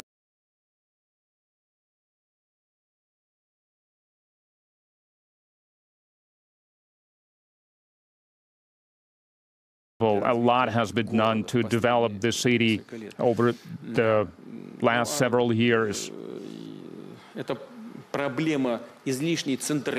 the problem of all the federal bodies and agencies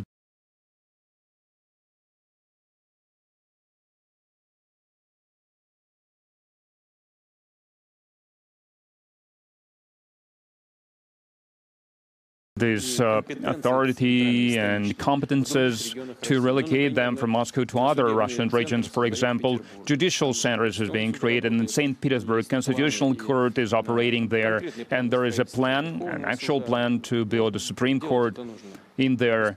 So it should be done without any hurry, and the judicial community should be able to work comfortably in St. Petersburg, and we will do that without rushing things, without any hurry, like I said. And some large companies that actually work in Siberia, but they are being managed from Moscow. They have headquarters in Moscow. They could have relocated their headquarters there.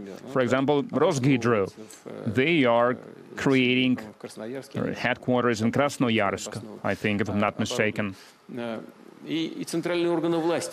also, various governing bodies, some agencies, they could be relocated across the Russian Federation, which only be beneficial both for the system of governance in general and for those regions where they will be relocated to. Ivan Timofeyev. Good afternoon, Ivan Timofeev, Valdai Club. I've got the question about the relations about Russia. There is a number of unprecedented number of sanctions imposed in Russia. You mentioned our frozen assets of 300 billion in Europe. We could add dozens of billions of assets of our citizens and of our enterprises, and they plan to confiscate now these assets, so they are drafting these mechanisms, and there are financial restrictions, ban on supplying Russia with commodities, with technology, gas manipulations, and so on and so forth. We are well aware of everything that is happening, and you mentioned that in your speech. The expectation was that our economy would not survive that, but it has. Largely, it happened because we still have a market economy. It's flexible, it's adapting, business is looking for new markets. Wherever it's possible, it's looking for ways to substitute import. The government is making a lot of steps to assist business in these efforts, but considering these circumstances, these sanctions, maybe we need to move on to deregulate the economy. You mentioned decentralization, to decrease the number of inspections, the number of regulations. I would like to hear your opinion on that. It is up to us, like they say, to decrease the number of inspections, to reduce the number of regulations on behalf of the state. You know that planned inspections have been put on hold not only for the small and medium businesses, but also for large-scale businesses, and we will extend that if I will say that now, for 2023, we will extend this regime. As for the regulations, this administrative guillotine, like we said, it resulted in more than 1,000 of decrees were cancelled, and they were replaced by fewer than 500 new ones. Hopefully, they are contemporary enough, modern enough. There are 400-something, the number of the new laws in this regard that regulate economic activity. And we will continue moving along this path in the future as well, obviously with the exception of those production facilities that could contain certain risks for the end users, for consumers. It's obvious as well. And we will try to build work in this regard in such a way so that all these regulations, all these inspections, they were really targeted and would not stand in the way of the enterprises to achieve their goals, did not hamper business development. You're right. We need to respond to all these restrictions imposed on Russia and its economy.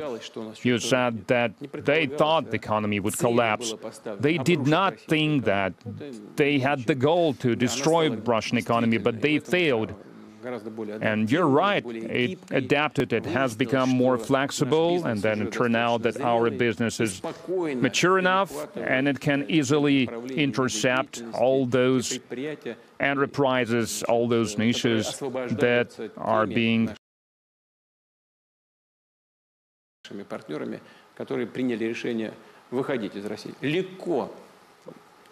freed up by all our partners that made a decision to withdraw from Russia. Our businesses are taking over those enterprises that everyone thought could not survive without the Western presence, but they are still existing. Obviously, even in the midterm, we understand that we cannot manufacture everything, but this morning I talked to some of my colleagues before coming here. Obviously, I had conversations with a lot of people from the government, from central bank, from the administration. Our experts, they believe that the peak of the difficulties related to this wave of restrictions and sanctions, we have passed it. Russian economy has adapted to these new circumstances. Still a lot has to be done to build new supply chains for import and export, to reduce costs related to that.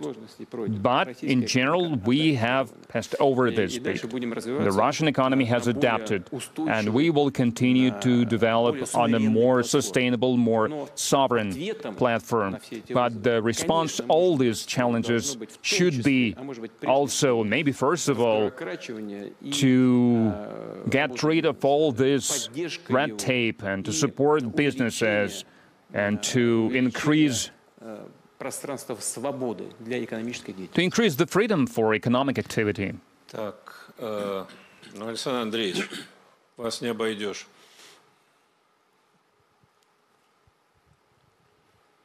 Владимир Владимирович, очень часто quite often foreigners ask us, what can you offer the world, Russia? Where are the Nobel Prize winners? Where are your scientific breakthroughs, industrial breakthroughs, scientific breakthroughs? My colleagues often respond, but what about Russian culture, Pushkin, Rublev, icons, architecture? But they say it's a matter of the past. What about today? And I've been listening to you, and then I understood what Russia can offer the world. We can offer the religion of justice, because this religion, this sentiment, is something that our culture, our Russian sacrifice is based upon, and Russia is making this sacrifice now. We are on our own against all this Western world, harsh Western world, and we are fighting for this justice, and that's a huge contribution of today's Russia for the global civilization, for global culture, because all those previous traditional values that we are talking about, iconography, Rublev, Novgorod, Pskov architecture, and the golden and silver age of our literature, it was all about justice. Our culture is based on this idea of justice, so maybe our new ideology could be a religion of justice. We have 4 traditional confessions, there is enough. That's enough. We can have the 5th one, but, well, I'm joking, obviously. As for doing something, you know,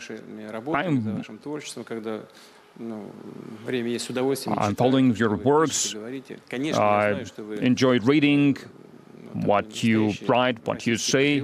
I know that you are a true Russian patriot in the best, in the kindest sense of this word. Do we need to present something to someone specifically? I'm not sure about that. You are saying about sacrifices that we're making for other people's. I would like to argue with you here. We are not sacrificing anything. We are consolidating our own sovereignty. We are acting in our own interests. And first of all, we are strengthening our financial, economic sovereignty. And it will be a foundation for our future development, technological, educational, scientific development.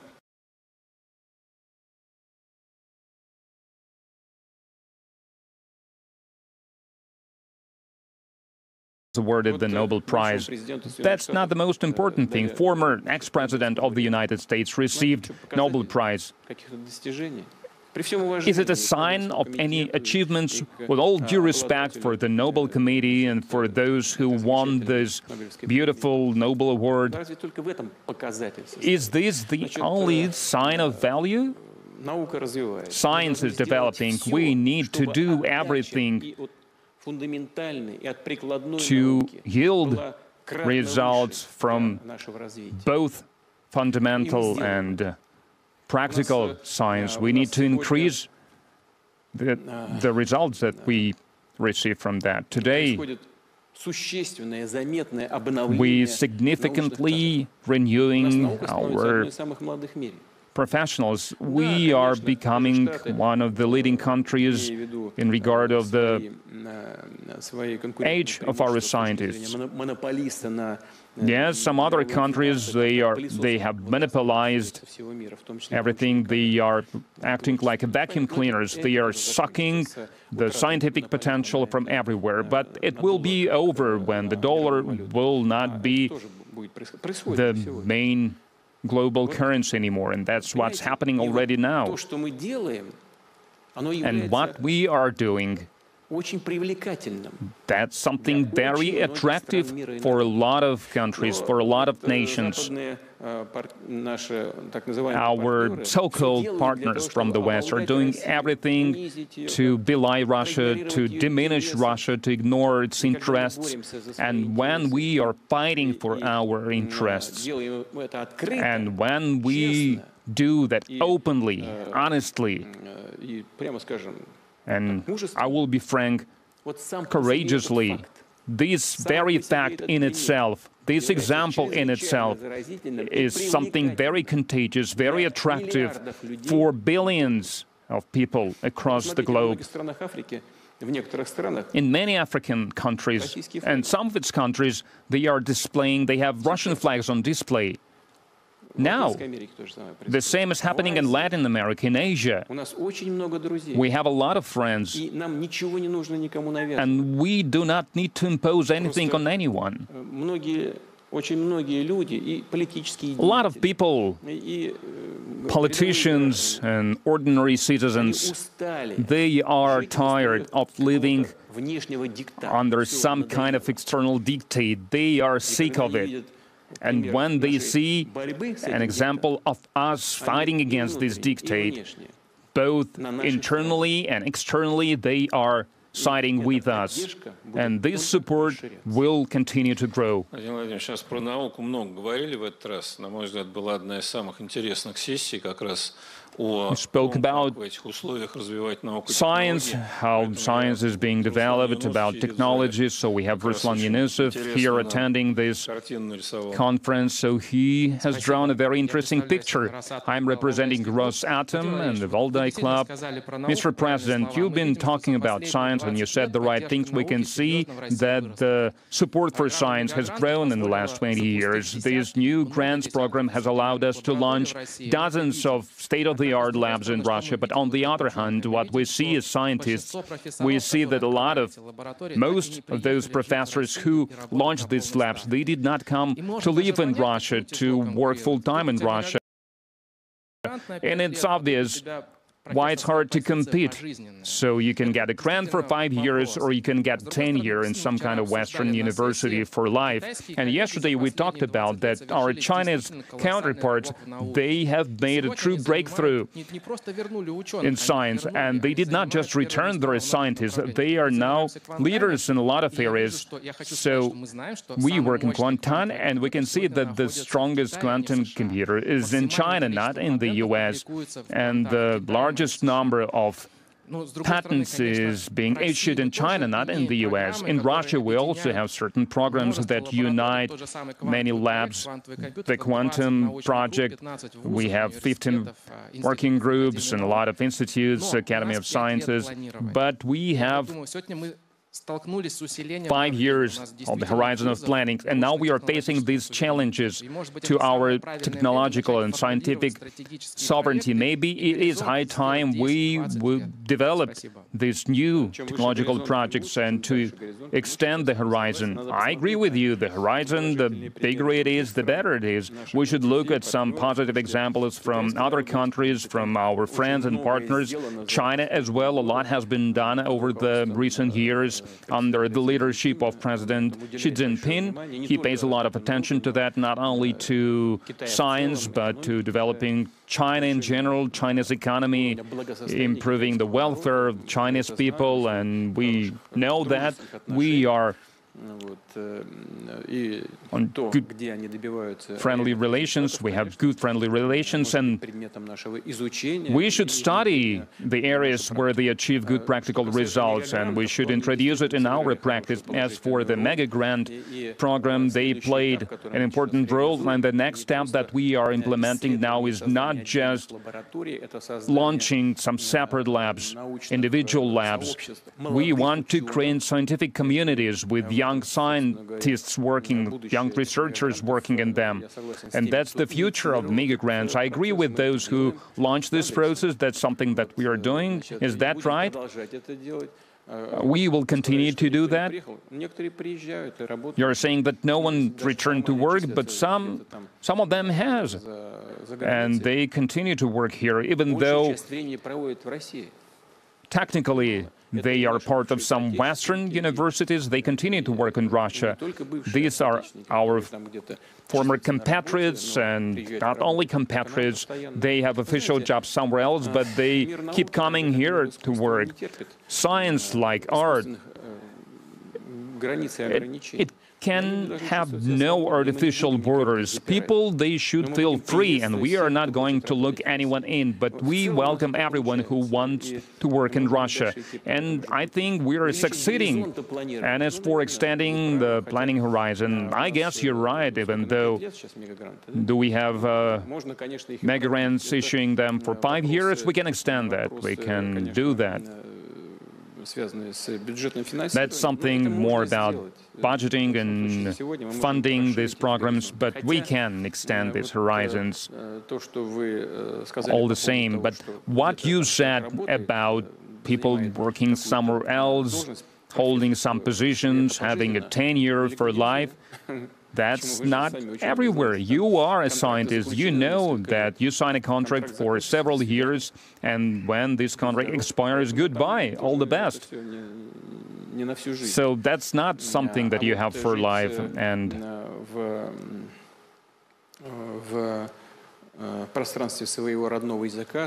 living, speaking your native language, surrounded by your home culture, that's for life.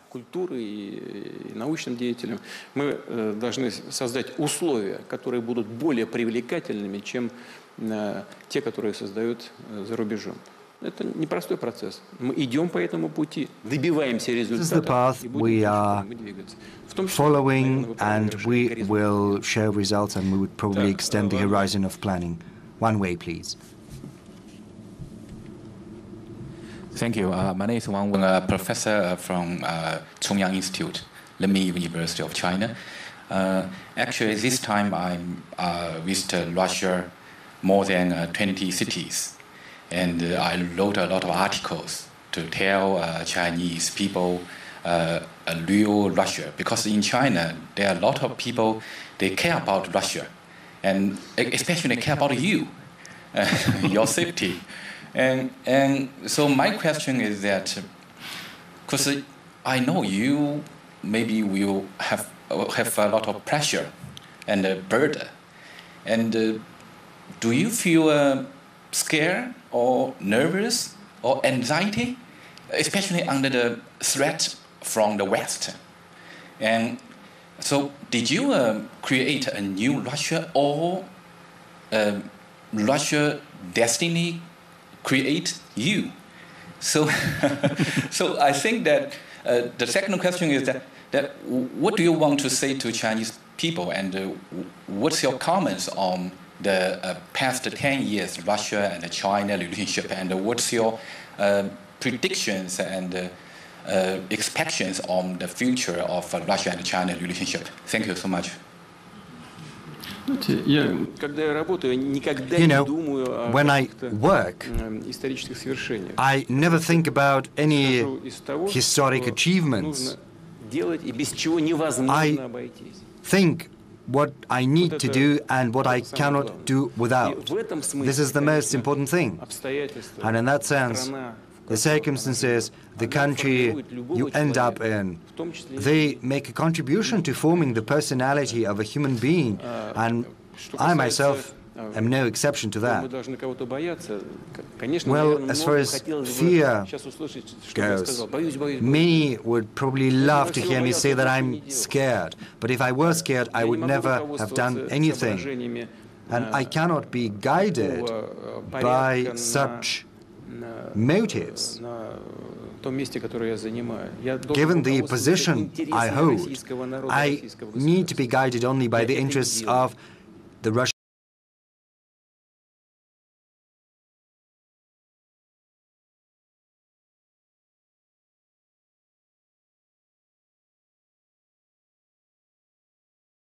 As far as the Russian-Chinese relations go, over the last year, over the last decade, they have been propelled to a whole new level of openness, mutual trust and efficiency. Country-wise, China is our biggest trade partner. We are working together in almost all, if not all, areas. In the military field in particular, we hold joint exercises all the time. In military and technical field, we have relations based on trust. Probably this is unparalleled as far as the history of our countries goes. We work in culture and in the humanitarian field. And of course, in the economy, the biggest trade Russia has is with China, and it's growing at an enormous pace. And this pace we achieved even before all kinds of limitations. And before we had to redistribute our trade flows towards Asian countries, in China in particular. My friend, and he calls me a friend as well, and I think him to be my friend, President Xi, we have decided to achieve a certain level of bilateral trade, and we are moving towards that at a higher pace than we planned, than we anticipated. As far as our relation and attitude towards China goes, we think of the Chinese nation, of the Chinese people as a friend, an ally. We have great respect for your traditions, for your history. And I'm confident that based upon this solid foundation, we are going to forge ahead with confidence. As far as fears go, Professor Wang has said, this year, since spring, the nuclear topic popped up, and you spoke about that, and many people got nervous because they remembered what you used to say at the Valdai Forum 4 years prior, that we would get to the paradise, all of us. But we're in no haste to get there, right? You are giving it some thought, and it makes me nervous. Well, I did it on purpose, to make you anxious. Well, mission accomplished. Thank you. Mohammed Iksan, please. Professor Mohammed Ihsan from Kurdistan region of Iraq. I'm so glad to be here, Mr. President, really. I have one direct question for you. The topic of the session is post-hegemonic world justice and security for everybody. Do you think at this stage, Kurds in 4 parts of Kurdistan, they are going to have better security and more justice for their future? If you don't mind to elaborate more. And as you mentioned that in Central America and in Africa, Russian flag is everywhere. You have people who loves and who support Russia. Be sure also in Middle East you have a lot of supporters and a lot of lovers for Russia and mainly for President Putin. Thank you. Thank you for the last part of what you said, especially. Yes, flags are also flying in European countries and in the US as well. We've got many supporters over there. And in the US, there is a big chunk of population who stick to traditional values, and they're together with us. As far as Kurds go, I said that on multiple occasions, not just about Kurds, the Kurdish people, but also all peoples. We need to strike a balance of interests. Only if a balance of interests is achieved will the world be stable, and the same goes for the future of the Russian and the Kurdish people. Thank you. Let's move on. I think Mr. Starish is over there. Thank you. Good evening. Konstantin Starish, the Republic of Moldova. I represent the parliamentary opposition, of course, opposition, because our leadership, to our bane and the bane of our nation, so far seems to prefer other destinations for its foreign voyages, and as a result, Chisinau is almost in complete blackout. There's no light. So I have a question, but I also have a charge I have to perform. I've got two children, 8 and 10 years. They live in Chisinau and study at the Pushkin Lyceum, and they wanted to ask me to give you their best. So greetings from Alexandra and from Gavrila, who live in Chisinau. And now on to the question. You spoke about the inevitability of the emergence of new models for engagement between different countries and regions. And that context, maybe it would be worthwhile getting back to the idea you voiced back in 2001 about one single humanitarian social space that would extend from Vladivostok to Lisbon. For us Moldovans of different ethnic origins, it would be very good indeed, because it's very hard for us to choose between Europe and Russia. And for us, between the good and another good, it would be very promising for us. It would be the light at the end of the tunnel. But is it possible in a world we're about to build? A world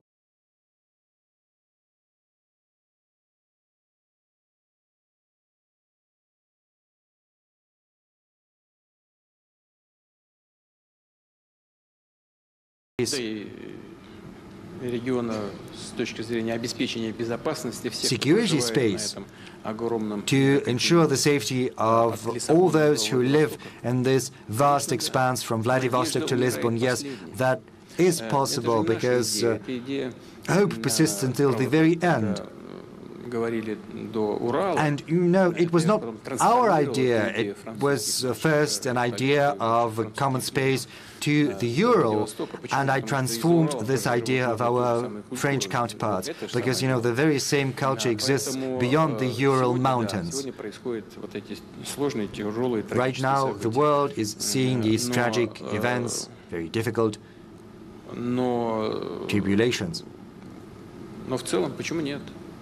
But why not? In general, yes, it is possible to imagine, to conceive of.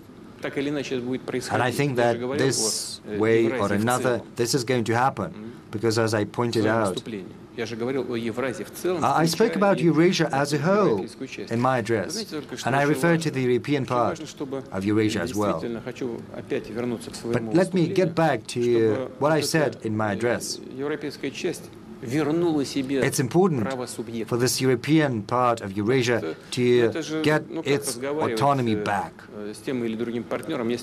It's impossible to talk to your partner if they cannot decide anything, and they have to get back to Washington on every little issue to ask their permission to do this, to do that. But this is what happens.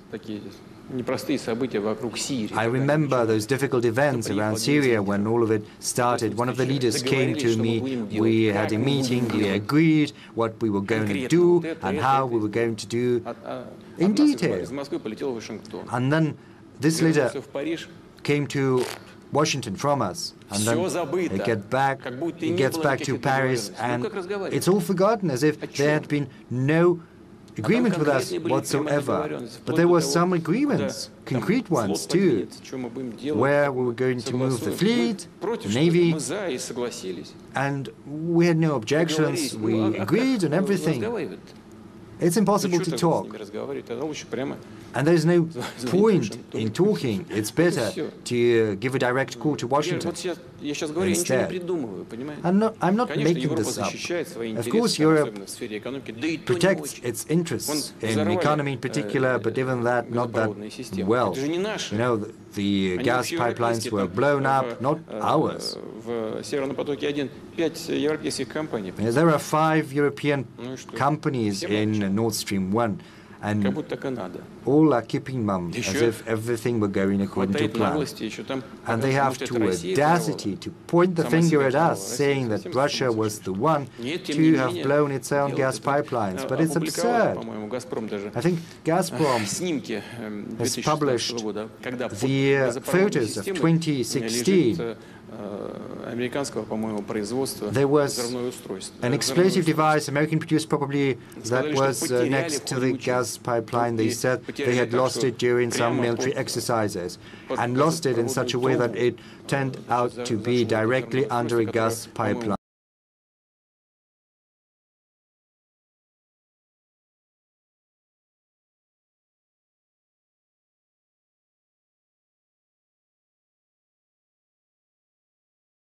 That no one is trying to disseminate this information. You cannot find it anywhere, neither in the media nor elsewhere. They use their monopoly promoting the information that suits them and killing off any information that they're not happy with. And that's why everyone is keeping silent. Yes, we need to build this single space in all aspects, from Lisbon to Vladivostok, but you can only do that working together with those who have a voice of their own. I'm not trying to provoke anyone, I'm not going to give any insult to anyone, but this is the real life of today. But historically, I think this is possible. I said that, but let me reiterate it. Helmut Kohl once told me that the US would turn to its own affairs in Latin America. He said Asia would develop strongly following its own path. He said if European civilization wants to preserve itself as a world center, then it has to be together with Russia. This is the position Helmut Kohl espoused. Right now, the current leadership of Germany probably has different views. But it's up to European countries to decide. But I would like to get back to what you started with. You said there was a blackout. We do not understand why this happened. We have nothing to do with that whatsoever. But why am I saying this? Everyone is always laying the blame for everything on Russia. If the lights go out somewhere or something else happens, Russia is always to blame. You know, this movie, Chapel of the 12th century, are we the ones to have destroyed it as well, as the famous movie says? But I would like to inform you.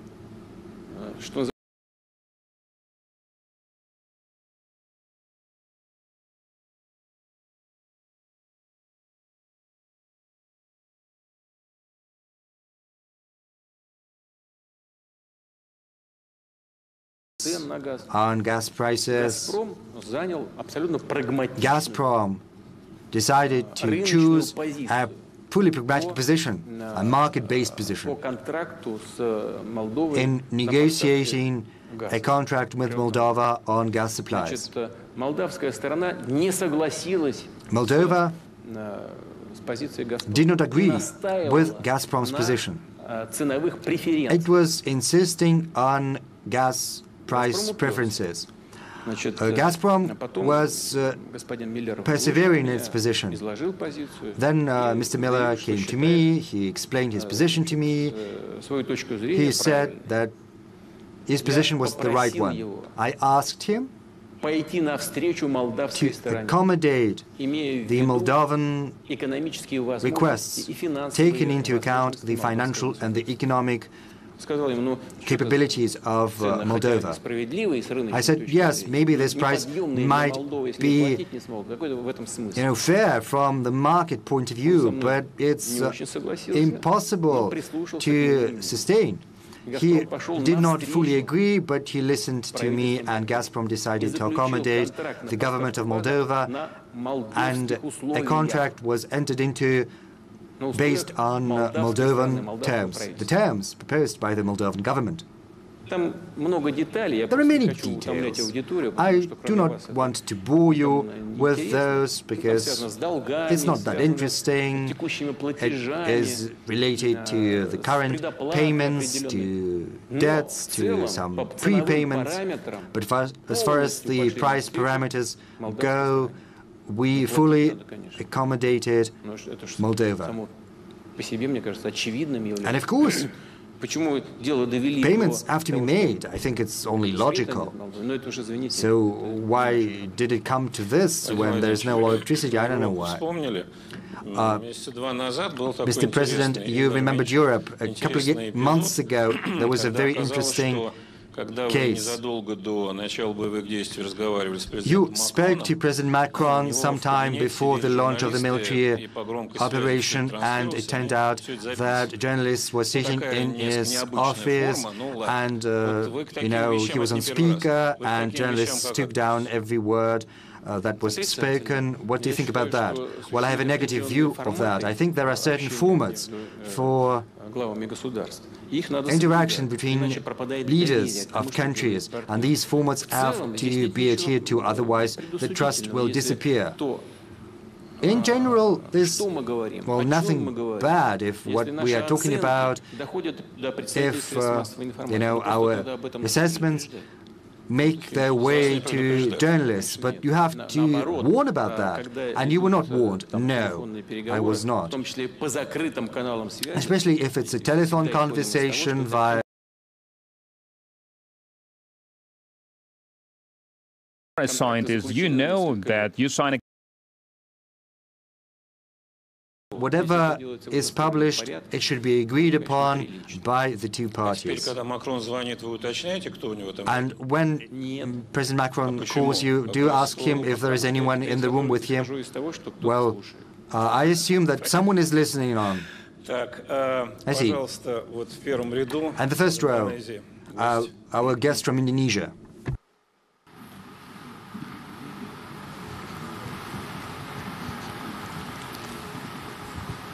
Thank you. Mr. President, I like your speech so much because I think your speech really brings the spirit of building together, building stronger, something like that, like the tagline for the G20. So we are looking forward to your visit at G20 next month. What I'm going to ask you is about the title. The title today is Post-Hegemonic World, Justice and Security to Everyone.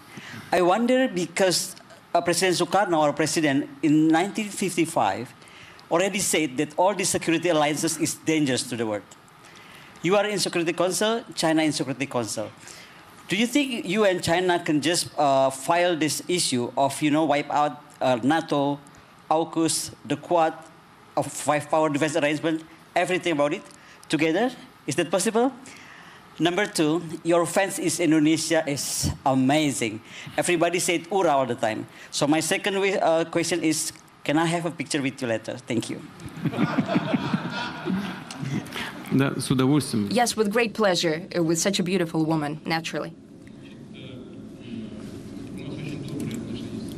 We have very good relations with Indonesia throughout the modern history, I have to say.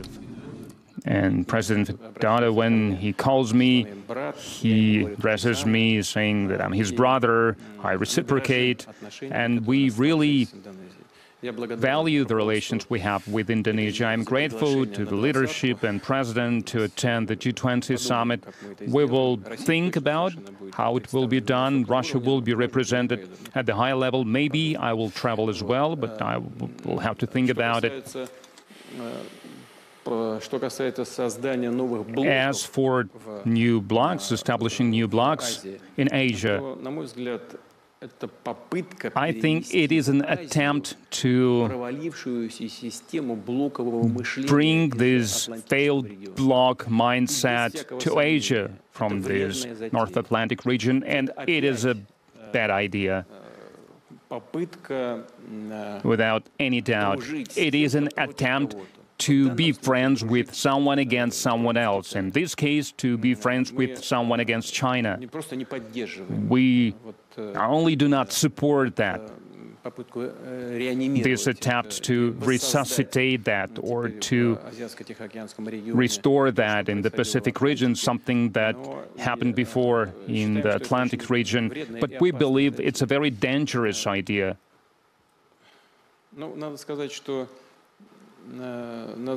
But I have to say that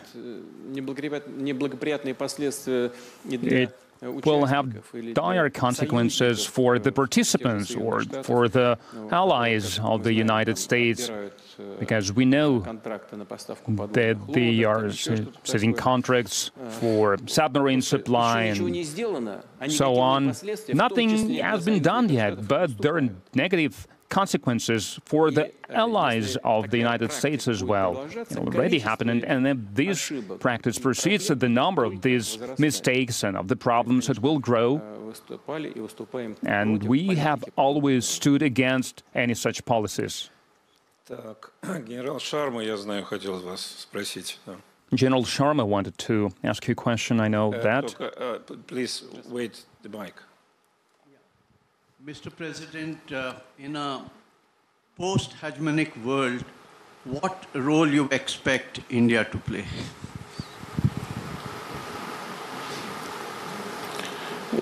India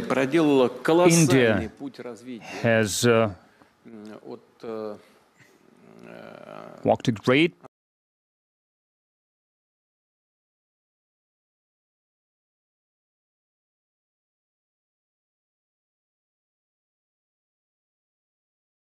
development, yielded. It attracts general respect from everyone in the world. A lot has been done throughout the recent years under Prime Minister Modi's leadership.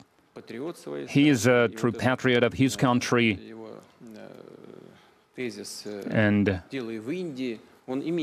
this concept of his, do it in India, it is a significant effort, and India has done a lot, and it really has progressed in its development, and great future lies ahead of it. And it's not only the largest democracy in the good sense of this word, but it should be proud of its growth rate, and that's the basis of its progress, of its development. We have special relations, special ties with India that are built on the foundation of really close allied relations for decades. We have never had any, I would like to emphasize that we never had any outstanding issues with India. We have always supported each other. That's what's happening now. I'm positive that's how it will remain in the future as well. The economic cooperation is growing. Prime Minister Modi asked me, just as an example, to give you an example, the trade is growing in general, but as an example, Prime Minister Modi asked me to increase fertilizer supplies, which is crucial for Indian agriculture. And we have done that. How do you think, by how much we increased that? 7.6 times we have increased fertilizer supplies, not just some single digits, but by 7.6 times. We almost doubled the trade turnover in agricultural trade. We continue to cooperate in military technical area. And Prime Minister Modi is one of those individuals in the world who is able to pursue independent foreign policy in the interest of his country, his people, without any attempts to stop him in this movement. He continues going towards his goal as an icebreaker, I would say. I think countries such as India, not only they have great future ahead of them, but they are going to have a growing role in the global policies. Since we are talking about fertilizers, I somehow remembered Brazil. As for Brazil, we agreed that the fertilizer supply will be increased to Brazil as well, but unfortunately it reduced a little. I don't know why. Maybe something has to do with logistics. I think by some percent we produce supplies to Brazil. Okay. I would like to ask you the question that he wanted to give you. So Lula is going to hold office again. So do you have good relations with him? I do have good relations both with Lula and Bolsonaro. We do not interfere in the internal processes. That's the most important thing. We know that in India, despite difficult situation inside the country, they have consensus regarding cooperation with Russia, regarding cooperation within BRICS. For us, it is important. That's the assumption we're coming from. We have also consensus regarding our cooperation with Brazil. We consider Brazil an essential partner of ours in Latin America. That's how it is, and we will do everything to continue to develop these relations in the future as well. Since we are talking about BRICS, there was an initiative some week or two ago that Saudi Arabia wants to join. Do you support this application? We do, but there should be consensus all the participants of BRICS, but Saudi Arabia is a fast, rapidly growing country, and it has to do not only with the fact that they extract a lot of oil, that they produce a lot of oil, but also has to do that the Crown Prince, the government of Saudi Arabia, they have big plans, which is important to diversify their economy. They have a roadmap of national development. They have drafted huge plan in this regard, so I am positive that, speaking about energy, knowing the Crown Prince, I'm sure they will put these plans into practice. So Saudi Arabia deserves to be a part of large-scale international organizations such as BRICS, such as SCO. We have defined the status of Saudi Arabia in SCO, and we will continue to develop our relations with this country, both bilaterally and also in the multilateral platforms. And now a lot of people are saying that bin Salman is being crude with Americans because of you. That's not true. Bin Salman is a young man. He quite a flamboyant man. He doesn't have to be rude. You should not be rude with him, then you would not hear any kind of response from him. One has to respect both Crown Prince and Saudi Arabia, and then they will reply with the same, respond with the same, or they will respond in kind to those who are being rude with them. And as for us, I'm sorry, that's just nonsense, utter nonsense. The Crown Prince and Saudi leadership, they think about their own national interests, and if they think about reducing or increasing oil production, I know that. I know Crown Prince personally well. I know what he's thinking about. He's thinking about national interests and the interest of balancing out energy markets. And in this regard, his stance, and I'm joking now, I'm not joking now, it's a balanced stance, well-balanced stance. So he wants to balance out the interest of both producers and consumers, because in the energy markets, it's not about the final price, it's not about the end price, because that's something that's happening now in the world. For international energy markets, something that is an important factor is stability, predictability, and Crown Prince, that's his objective, and he's getting what he wants. He's achieving that. So you would not take advantage from him. Obviously, he's the last person you can take advantage from. From Islamabad, Pakistan, Director General of Pakistan House, Mohammad Athar Javed. You see, I really appreciate your comprehensive and very incisive analysis of the situation. My question relates to a very important factor. It relates to also the pre-Second World War, where Jews were demonized and then later ignored the plight, everything relates to them were ignored by the Western Europe and United States. And in the end, a horrible Holocaust took place. Now there is a hate syndrome generated about Russians. You mentioned about Donbass, how the people were being treated. And I have witnessed myself in the United Kingdom, in the Scandinavian countries, there is a rise of neo-Nazism.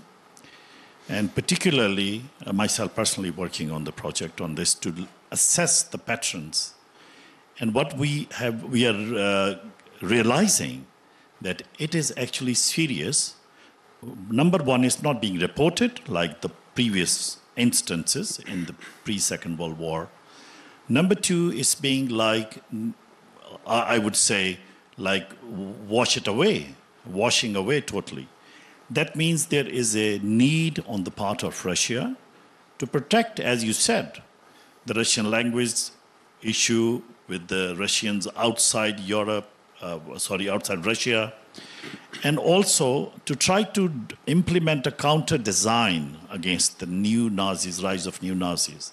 It's a very serious threat.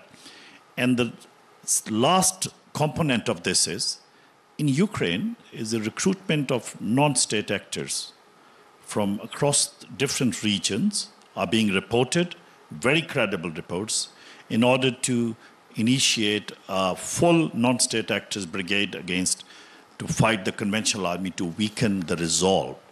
I think these needs to be addressed. I'd really like you to give your analysis, because this is very serious.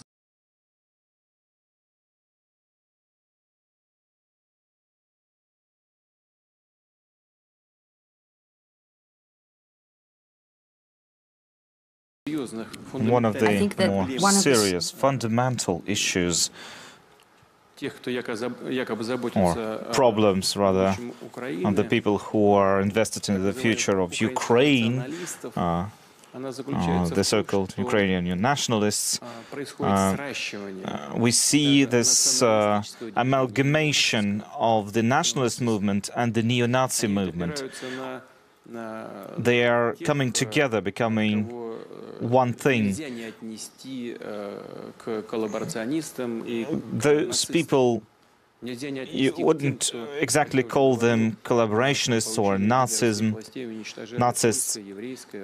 We know that they destroyed Polish and Russian populations during World War II. You cannot distinguish exactly between the nationalists, the jingoists,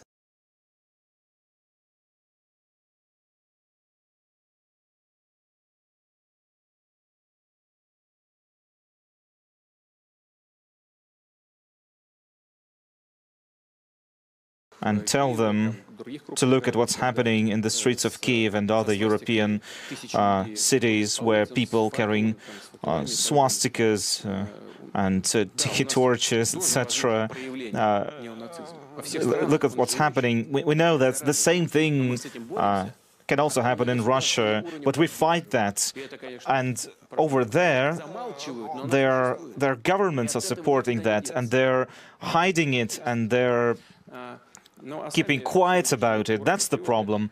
As for the ultra-patriots in Ukraine, they're driven not by this, they're not driven by the ideas of nationalism. It's more primitive than that. They're driven by economic interest. They want to preserve the billions of dollars that they've stolen from the Ukrainian people in Western banks, and to protect those capitals in the Western banks, they will do everything.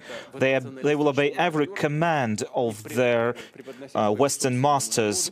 And they will present this as nationalism and sell this concept to the Ukrainian people. That's what they do. So they do not take pity on their own people. They are ready to sacrifice their people up to every last Ukrainian, and I'm very sorry to see this. I know that they are losing lots of people. For every one Russian killed, they have 7 to 10 Ukrainians killed. So they are not. They have no feelings, no remorse for their own people, and they eagerly do that. They're willing to do that. They are not protecting Ukraine's national interests, not at all. But the hydra of nationalism is very much is very strong, and when countries, governments decide to dismiss it or not take it into consideration that it exists, we are really worried when that happens, and we cannot ignore that problem. And that's one of the reasons behind the current crisis that we see. Mr. Kim, I think, had a question.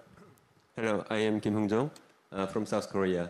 It's my second time to join the Valdai Club, and I learned a lot, and I thank you very much for providing the chances to think many things. And I have some questions about the first one is about the security. So I'd like to know your opinion or Russia's position on growing tensions actually between China and the United States over Taiwan, and North Korea's nuclear and missile development. And another question is about the combat against the climate change. Russia is very rich in the faster natural resources, and so to speed the transformation of the carbon neutral might contradict Russia's interest. What do you think about that? Thank you. Начну с последнего. Переход к углеродной нейтральности не противоречит российским интересам, потому что у нас существует возможность развития альтернативных видов because we have other options such as the production of hydrogen, in particular clean hydrogen, and we enjoy a significant competitive edge in this field. We can use natural gas for the production of such hydrogen, so we're not scared by this transition in the least. On the contrary, it creates additional incentives for our development. As far as the transition energy source is concerned, natural gas is the best source of energy. Speaking about deep processing of oil,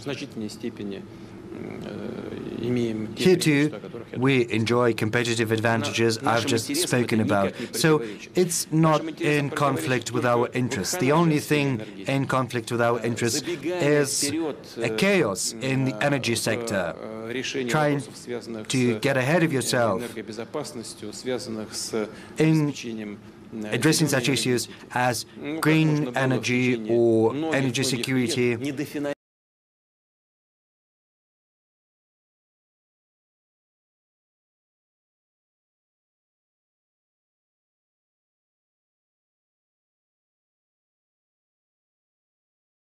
Not yet ready to take on the bulk. So this mismatch is the foundation of the current energy crisis.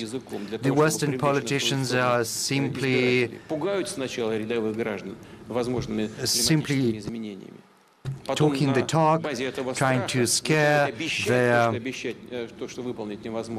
voters about the climate change. Then they get in power and they do not do anything they promised, and what we see is that they're getting back to using fuel oil or coal to produce energy. Yes, they did talk, beautiful talk, but we see the result.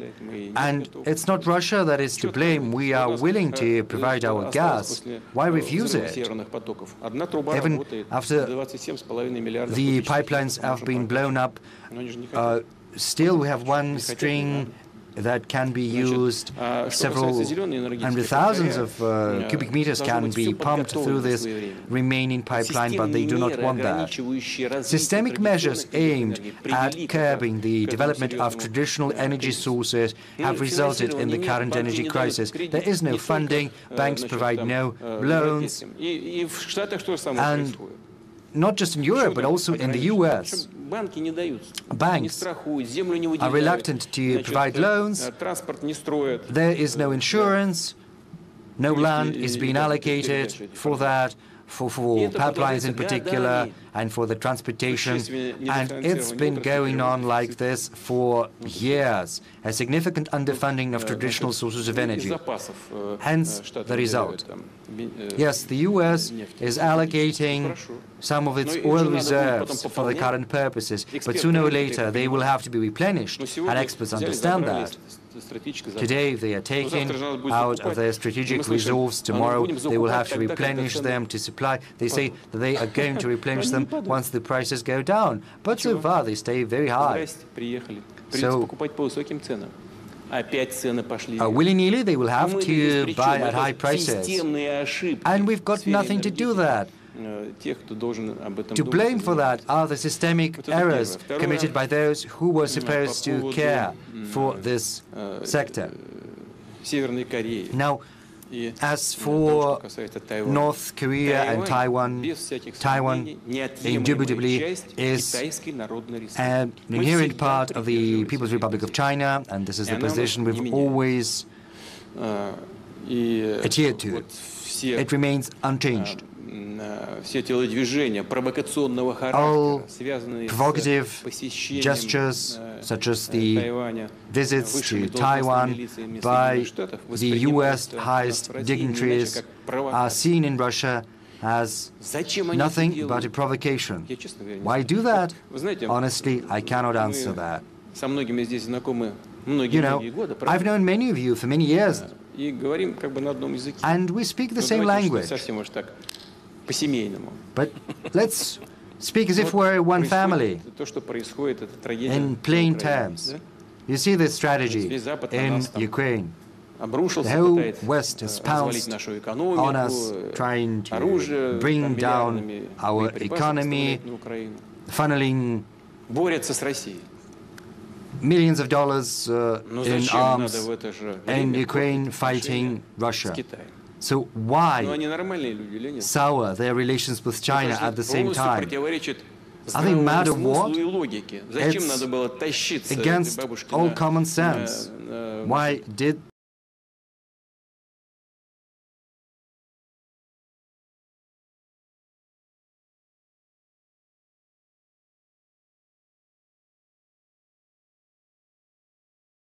resolve the issue around Ukraine and Russia? It's absurd. Some might think that, you know, there's some calculation, but I think it was not calculated at all. All there is to it is arrogance and also sense of impunity. This is what underlies such irrational actions. Our position is clear. I've already expressed it.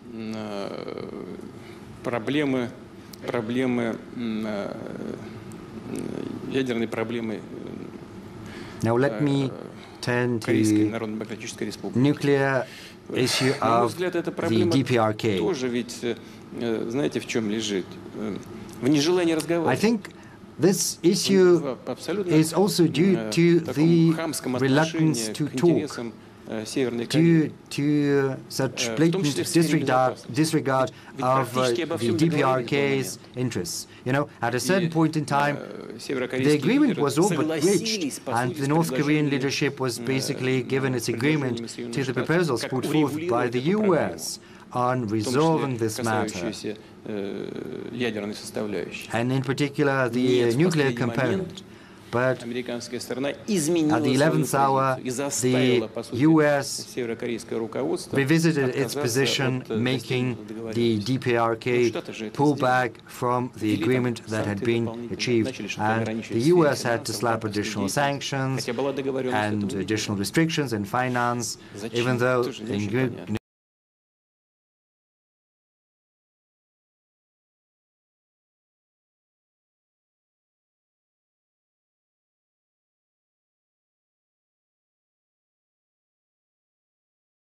about resolving this matter.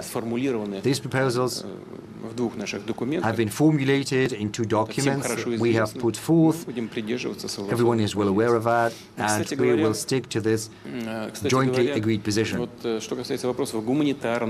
By the by, as far as the humanitarian issues go and related matters, we need to understand the current state of affairs the DPRK economy is in, the needs of its rank-and-file citizens, and we should not, drive too hard, because there are humanitarian concerns to think about.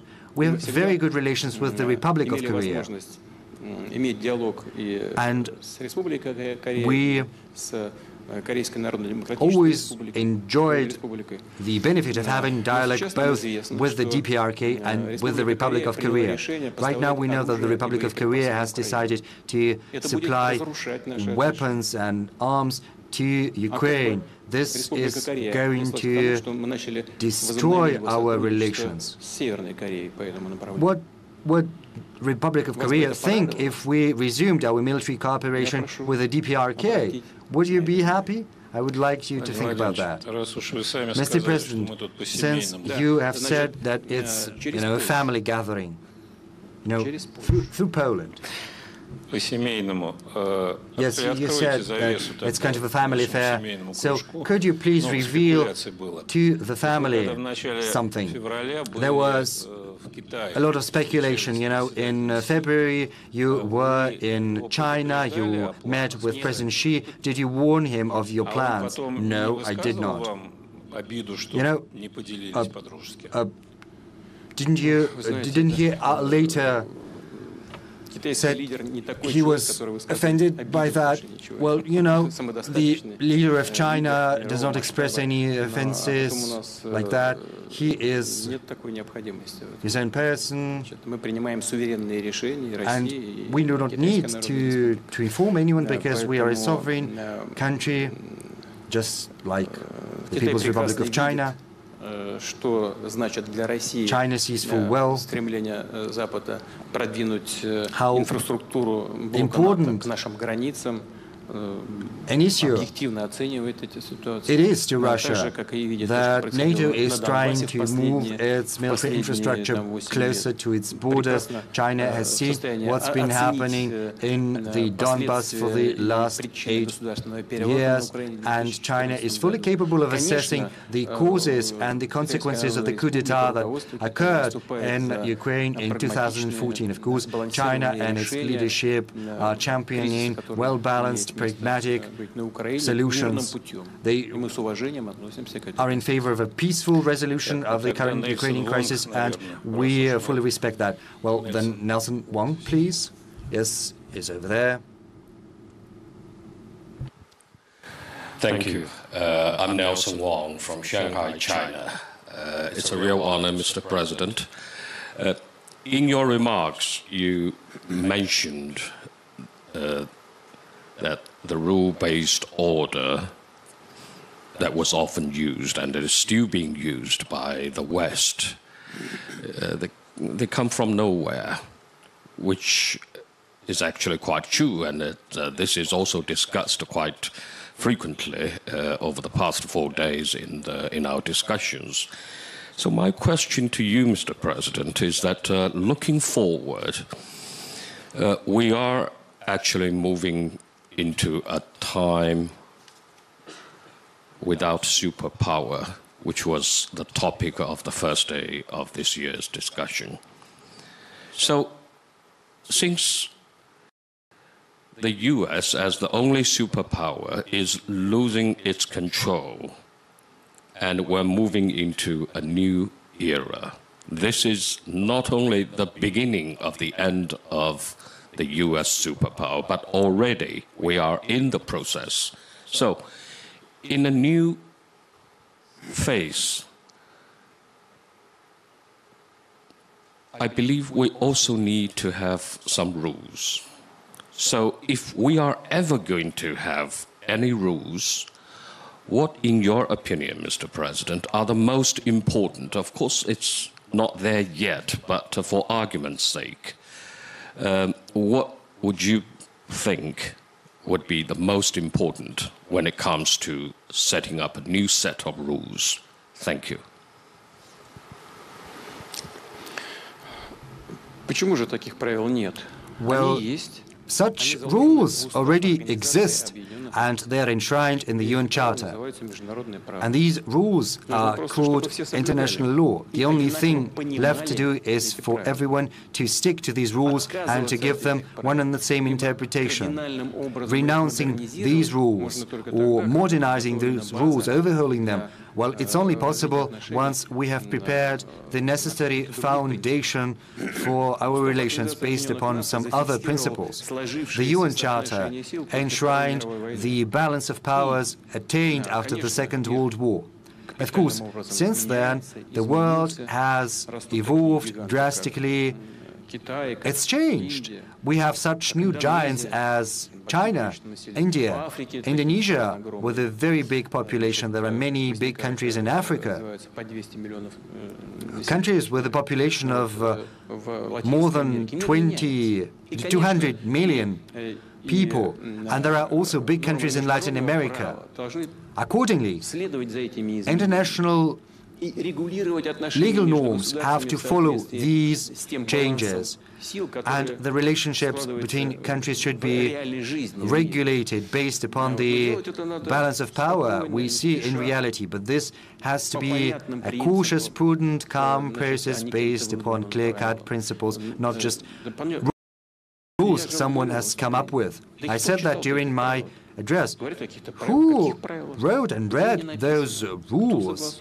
They're talking about them, but they have never been written down nor agreed upon. Is it meant for some imbeciles? Maybe it's meant for those who do not know how to read. I don't know. What are these rules? Who has ever seen these rules? It's just absurd. But, you know, as they say, they are constantly insisting on them and say that if someone breaks these rules, then sanctions will be introduced. They are engaged in a trade war with China. Because of that, they're saying that China should do this and that in certain provinces of China, sticking to human rights and all that. These are tools to fight China. And these are tools of bad faith competition too. They're afraid of China's growing might. Hence, all these attempts at using human rights as a weapon, trying to criticize what's happening in certain areas of China, all of that trying to pursue their own short-term economic interests. This is the only explanation they are trying to fight China as a growing rival.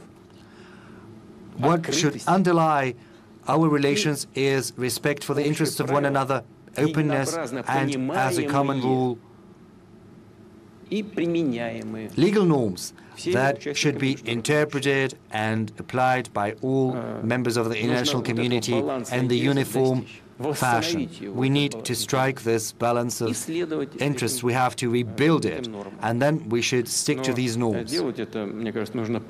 But I think this has to be done publicly, not just behind closed doors, nor should it suit just the interests of one group of countries. It should be in the interests of humankind as a whole. President Putin, let's stick to China and also get back to green energy. Understandably, the European energy market is going to be close to us in the next several years, probably going to be close to us completely. It's possible. Are we ready to build an infrastructure for Asian markets rapidly? Well, you know what we did not based on short-term fluctuations. You know, the power of Siberia was not built due to the developments in Ukraine. The power of Siberia was constructed because we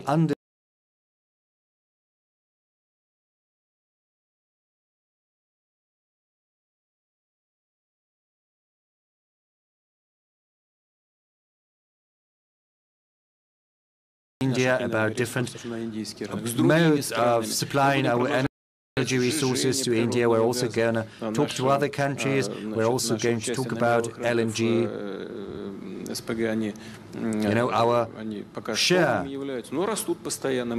in the world LNG market so far is quite modest, but growing nonetheless, and we're going to keep at it.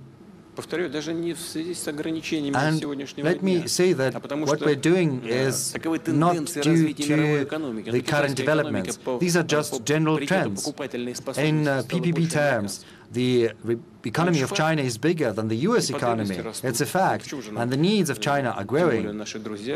Moreover, they are our friends and neighbors. We've got great relations with them. We have a common border with China. So why not supply energy resources to them? And the same goes for other Asian countries. We did that, and we are going to continue to do that. We have just agreed on a new system via Mongolia. Mongolia is interested, just as China is.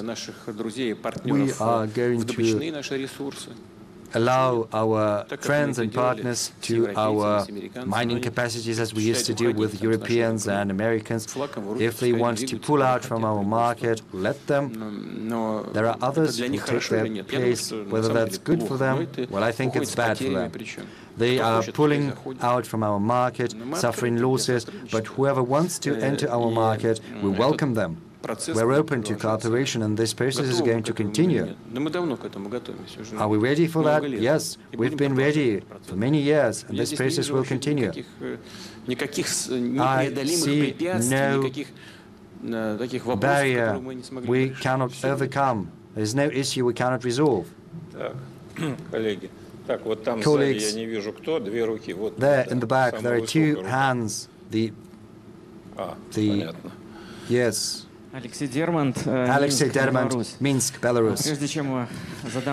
Before I ask my question, Mr. President, I would like to give the words of support to you from many Belarusians.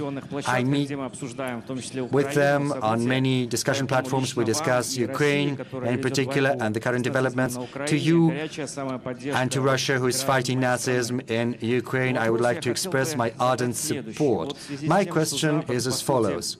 The West is basically erecting walls, introducing blockade and exercising sanctions pressure on Belarus and Russia.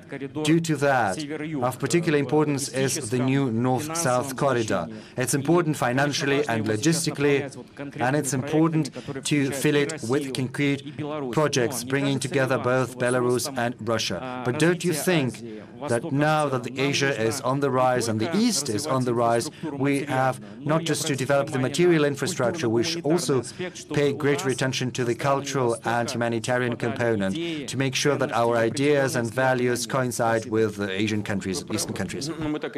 Yes, you're quite right, but that's the work that we're doing, not only because someone is erecting walls the West is building walls, and we've always done that. Look, the majority of Russia's population is located in Russia's European part, but our territory behind the Ural Mountains, beyond the Ural Mountains, is vast. We are a Eurasian country. We have always been so. We've always remembered that we are a Eurasian country, and that's why we've always developed relations and good partnerships with Asian countries as well. When we see this explosive growth over the past decades in Asia. That's why we are reorienting our development, our partnerships towards Asia, towards Asian countries. There's a pivot there. Naturally, you couldn't develop economic ties without also developing humanitarian ties, and China and India, for example, are cradles of human civilization. We have always treated that aspect of these nations with great respect, and Russian people have always had a lot of interest in China and India and other Asian countries. We've had schools that teach the culture and languages of Asian countries.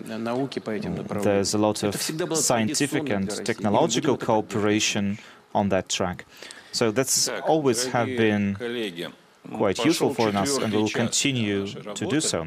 Colleagues, this is the 4th hour that's starting of this meeting, so I think we've spent quite a lot of time here. Maybe just one last question, one burning question. Anyone? Over there. I see a hand there. Thank you, Chair.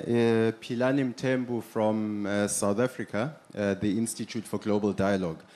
Mr. President, you said that the West is not capable of unilaterally governing the whole of humanity, and that we need to build a symphony of human civilization. I'm interested in just an expansion of your thoughts on if we are to build a multipolar world order, on the importance of regional cooperation as a means of reinforcing and building the blocks of multipolarity. And then just a few words in terms of Russia's engagement with Africa, particularly related to the Russia-Africa summit. Thank you.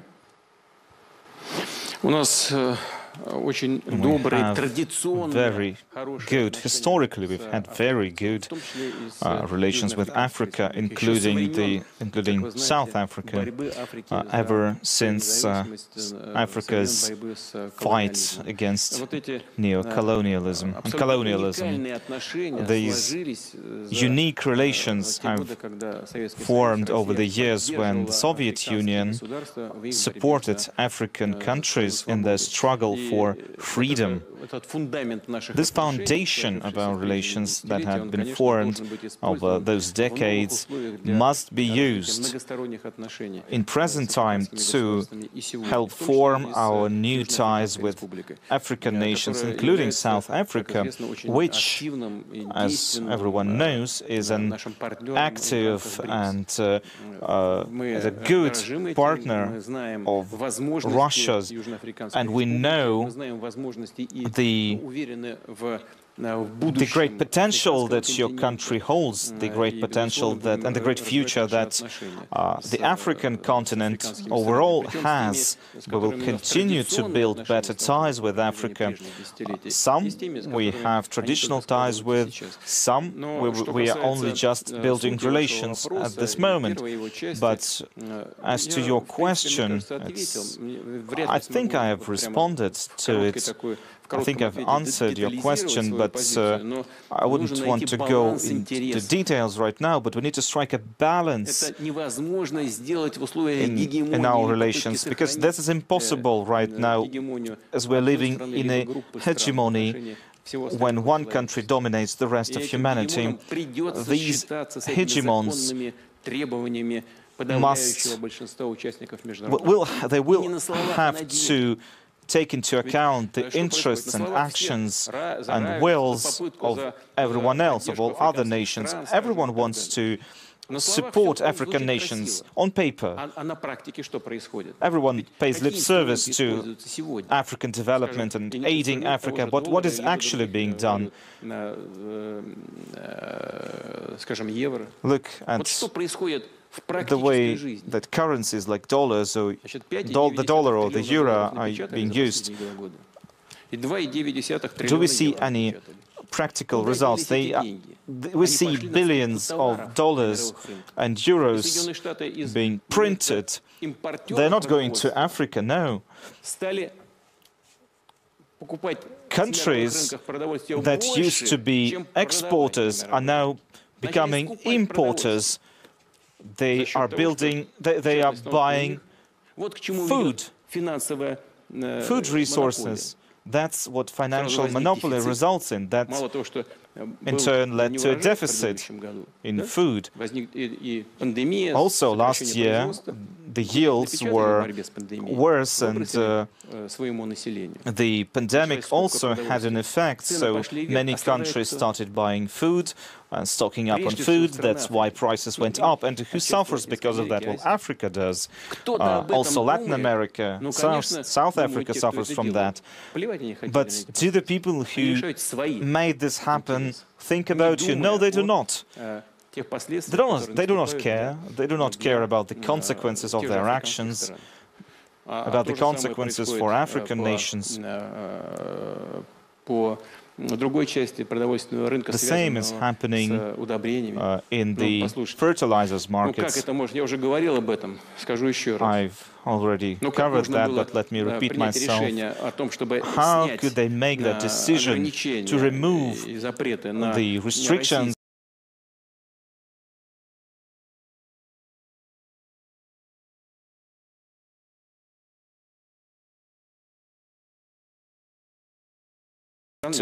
for countries of the European Union? Are they mad? They made a written clarification saying that. Can you believe it? They did it. No shame at all. Is this how they protect the balance of interests? Like I said, we had 30,000 tons of fertilizers stuck in European ports. We would be glad to move them to Africa, but they were not allowed to do so. I asked my aides to maybe send for some clarification 300,000 tons.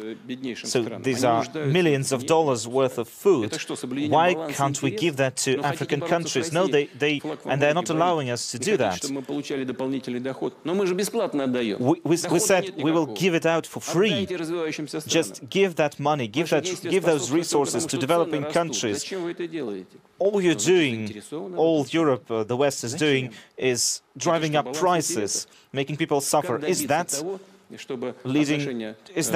how we see a balance of powers? We need stable relations between countries. We need a stable balance of powers in the world. We need to honor the norms that we call international law. They need to be the same for everyone. We need to abide by those norms, including in financial relations, in financial transactions, like I spoke about before. An example that I made about the constant emission, the printing of money, of basic currencies, main currencies such as the dollar and the euro. This printing of money has practical consequences and very harsh consequences for developing countries. So, to have a stable world, we need to strike this balance, to maintain this balance in the world. So, I saw someone's hand over there, please. Could you give the microphone, pass on the microphone over there? Mr. President, two small questions. Please. Do you think that the time has come for a deeper integration of the space of the ex-Soviet Union? And my second question is, what is your message to the simple, average citizen of a Western country? If you had in front of you such a citizen, what would be your message? Во-первых, что касается интеграции, First off, это вопрос очень to answer тонкий. your question about integration, this is a very sophisticated question. We need to first have this balance of interests in the world, and that must be achieved in a professional way. No hurry, no haste.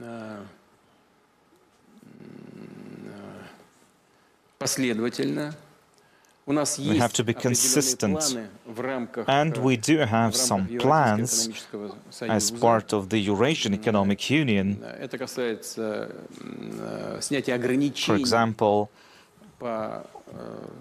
we would like to remove the restrictions on basic groups of goods so as to allow free and unhindered movement of capital goods and workforce between the nations of the Eurasian Economic Union.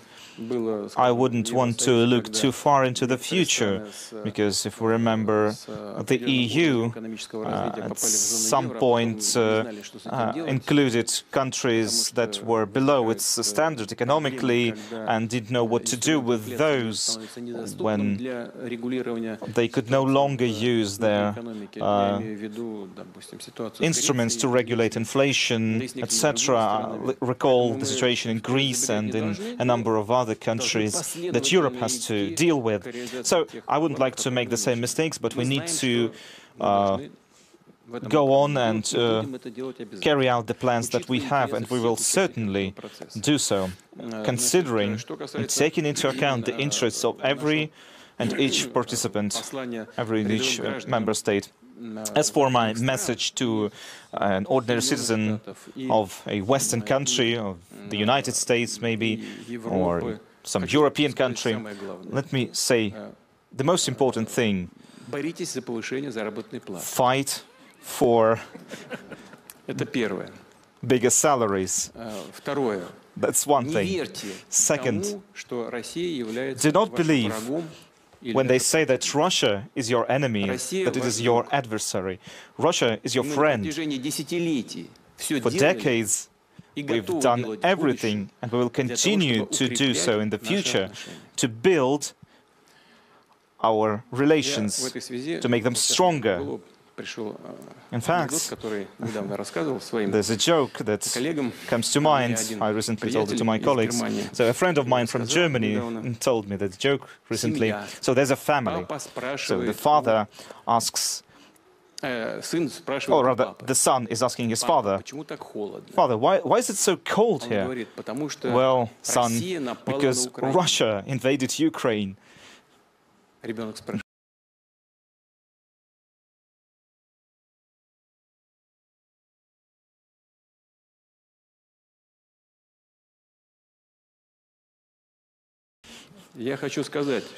So, let me say one thing. All the problems, and I'm talking to the people of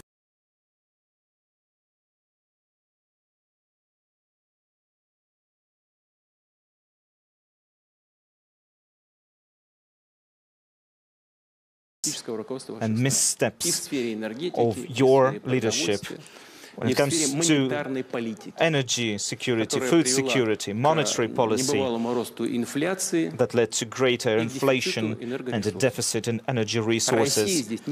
Russia has nothing to do with those problems. This is a result of systemic mistakes and errors of your governments. We need to have a sane and rational analysis of what's happening and strive for a change in policies. Now, as for international politics, that's always up to the sovereign nations to decide what to do, but these decisions must be based on the opinions of ordinary voters. But these ordinary voters themselves must know, let me finish that, by going back to what I started with, they need to understand that Russia is not their enemy, and Russia has never had any adverse or malicious intent against European or American citizens. And we know that that we Russians have lots of friends over there.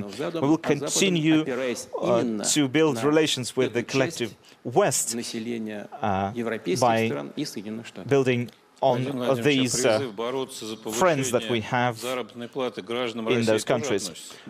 When you talk about fighting for bigger salaries, were you also speaking to Russian citizens? Yes, of course. I hope everyone heard that. And let me say that this is one of the main issues that the government must be dealing with, and trade unions are, in fact, what allows us to achieve bigger wages, higher wages, and despite all the military operations and whatever military operations are being held, the trade unions are working with employers, with employees, with the government, and work is being done to improve people's working conditions and their wages. We need that. Unfortunately, real wages have, real income has diminished somewhat. But we need to do everything to ameliorate that, and according to the existing plans of the Russian government, I hope that everything that all the goals that we have set before us will be accomplished. So I'm in charge here, so I will make the decisions. Is this your own hegemony?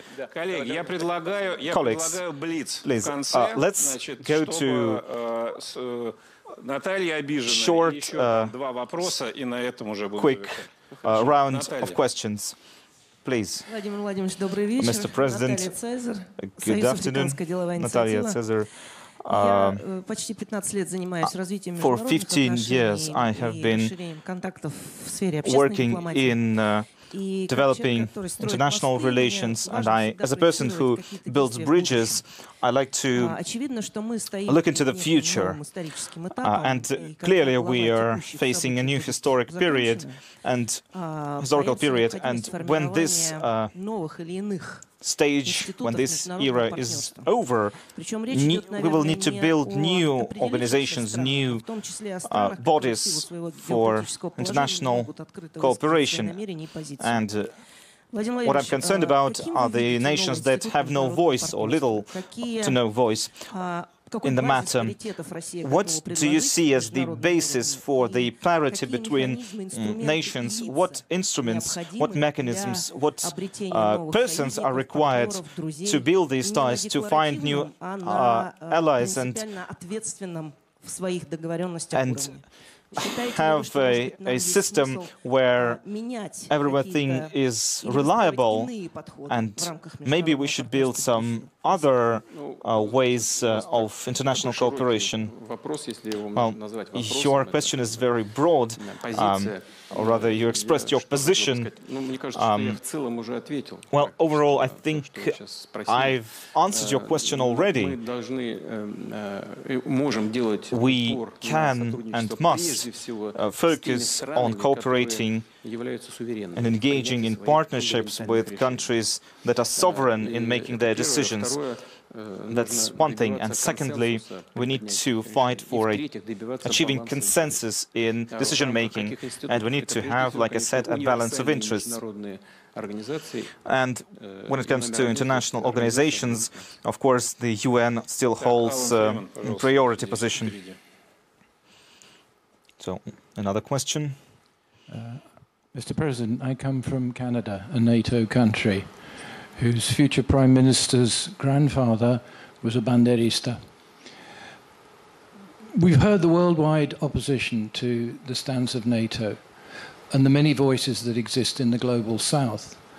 Those voices also exist in the north. They also exist in the collective west. Why don't we hear them? Because they are suppressed. Just look at what happened to Julian Assange. The media, the political elites, the academic elites have mounted an unprecedented campaign which is racist and Russophobic, which intimidates people to prevent them expressing the full extent of their disagreement with what their governments are doing. And so you do not see here the full extent of the opposition that exists in Europe, in Canada, in the United Kingdom. You don't see it. What can we do to build relations between those in the collective West that are fighting what their governments are trying to do and the support that exists in the global South and in Russia for Russia's courageous actions and position in world politics? Мне кажется, что никто не должен ничем жертвовать из набора своих национальных интересов. As far as their national interests go, you have to fight for your national interests. И мы будем работать с вами в унисон. And we will work in harmony with you, in sync, as it were. Certainly, we do not know in detail how the political fight is unfolding in the collective West. Something you've just said. You know far better than I do what's happening over there. You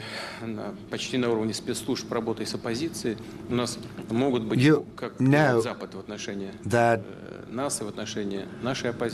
as far as our opposition goes, special services are working with it. You know how the West is acting.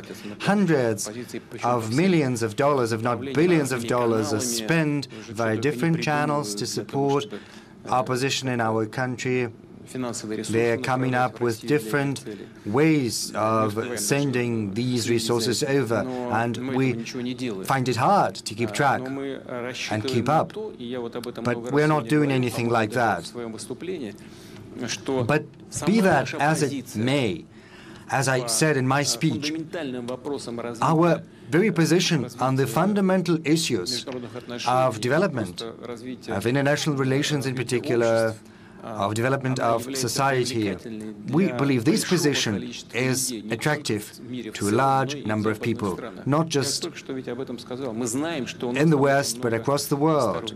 We know there are many supporters, many proponents over in the Western countries, and based on these proponents and supporters, we will build further our relations with the collective West. And to you, I would like to wish you every success in your fight for your national interests. I think this will be sufficient for us to be able to build good relations with Russia. Well, let's give me the last word. I would like to ask to raise your hand. Well, anyone who is there, raise your hand and I'll answer your question. Gabashtiat, please. Good evening, Mr. President. At the beginning of our conversation, you said a lot about the special military operation. You spoke about the goals, your assessment of the situation. My question is as follows. On February the 24th, did you think that after 8 months, the operation would still be there, not just still continuing, but even getting worse? Now, many people in the world are scared that a third world war could erupt. And you know, one of my favorite cities on the post-Soviet territory is Odessa.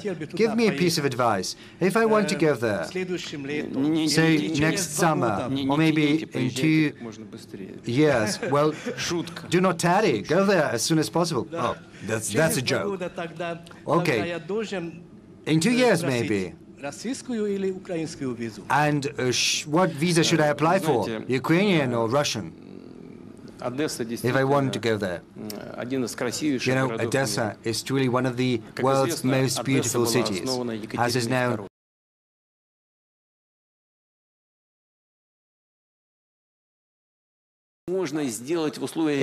In our relations,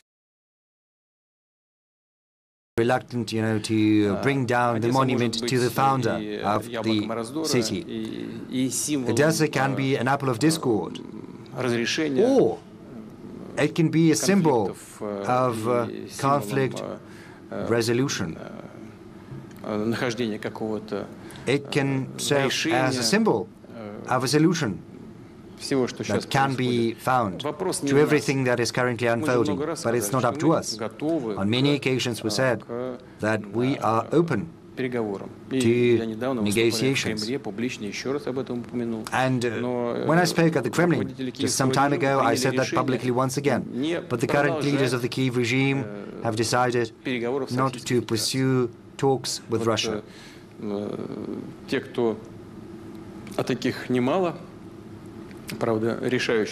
There are many, but you know, there are those who have this final say in Washington, and it's very easy for them, you know, to solve this issue. They need to give the proper signal to Kiev for them to change their position to seek a peaceful solution, and that will do it.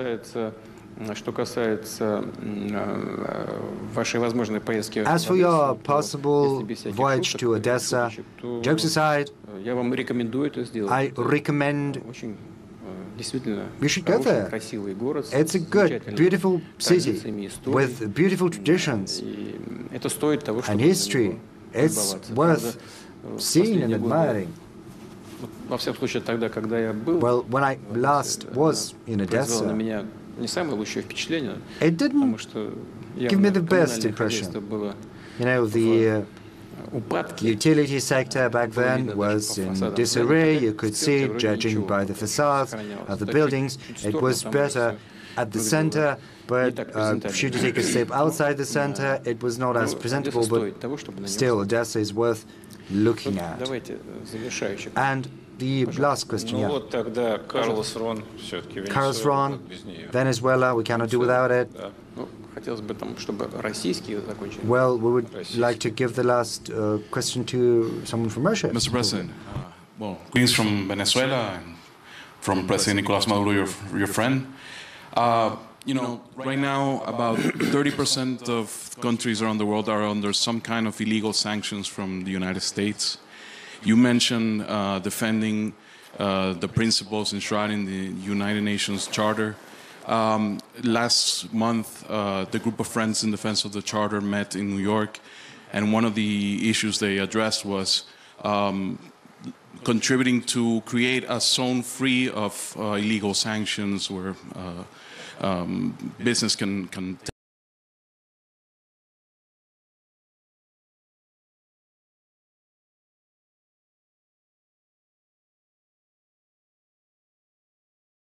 and if you have a message also for the people of Venezuela. Thank you. You see, Russia counters sanctions that have been imposed on us. And through these very actions, Russia creates a certain space of freedom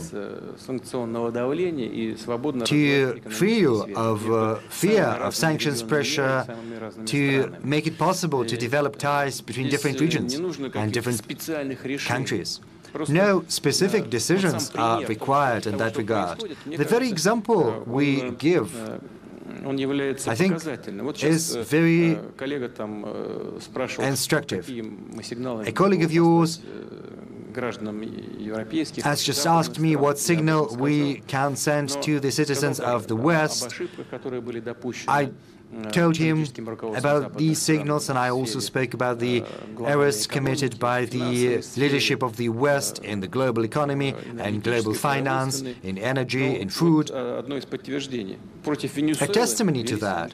You know, there are sanctions introduced against Venezuela, whereas Venezuela is one of the biggest world oil producers, well, until recently. Iran faces sanctions. Russia is also under sanctions.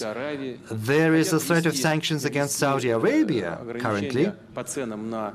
There are also plans to introduce an oil and gas price cap for Russian oil and gas. At each and every step, they commit mistakes that result in most grave consequences for the countries that introduce sanctions at the very beginning, and then they're trying to find someone to blame, even though they're the ones at the origin of these consequences. But All that notwithstanding, Venezuela is still developing. Yes, there are problems, but Venezuela is overcoming them. Look at sanctions against Russia. When they were introduced, our economy was expected to collapse. And we spoke about that at the beginning of our today's meeting. The blitz against the Russian economy failed. As you can see, our inflation rate is going to be 12% by the end of the year, more or less. And there is a downward trend. In the first quarter of next year, our experts project inflation to stand at around 5%, whereas European developed nations are facing 17%, in the Netherlands 21, 23%, in some other countries, so it's twice as high as here. Our employment rate is 3.8%. It's slower during the pandemic. Before the pandemic, it was 4.7%. The budget deficit next year is projected to be 2%, then 1.4%, and in a year, 0.7%. And it's almost in all Eurozone nations, it's higher. Our public debt is several, by magnitudes, it's smaller than in the US or in the European countries. Yes, this year our economy is projected to contract by 2.9, 2.8%. Yes, it's going to contract. But the industrial output and the manufacturing will stay at the same level. The construction sector has grown by 5% during the first 8 months of this year.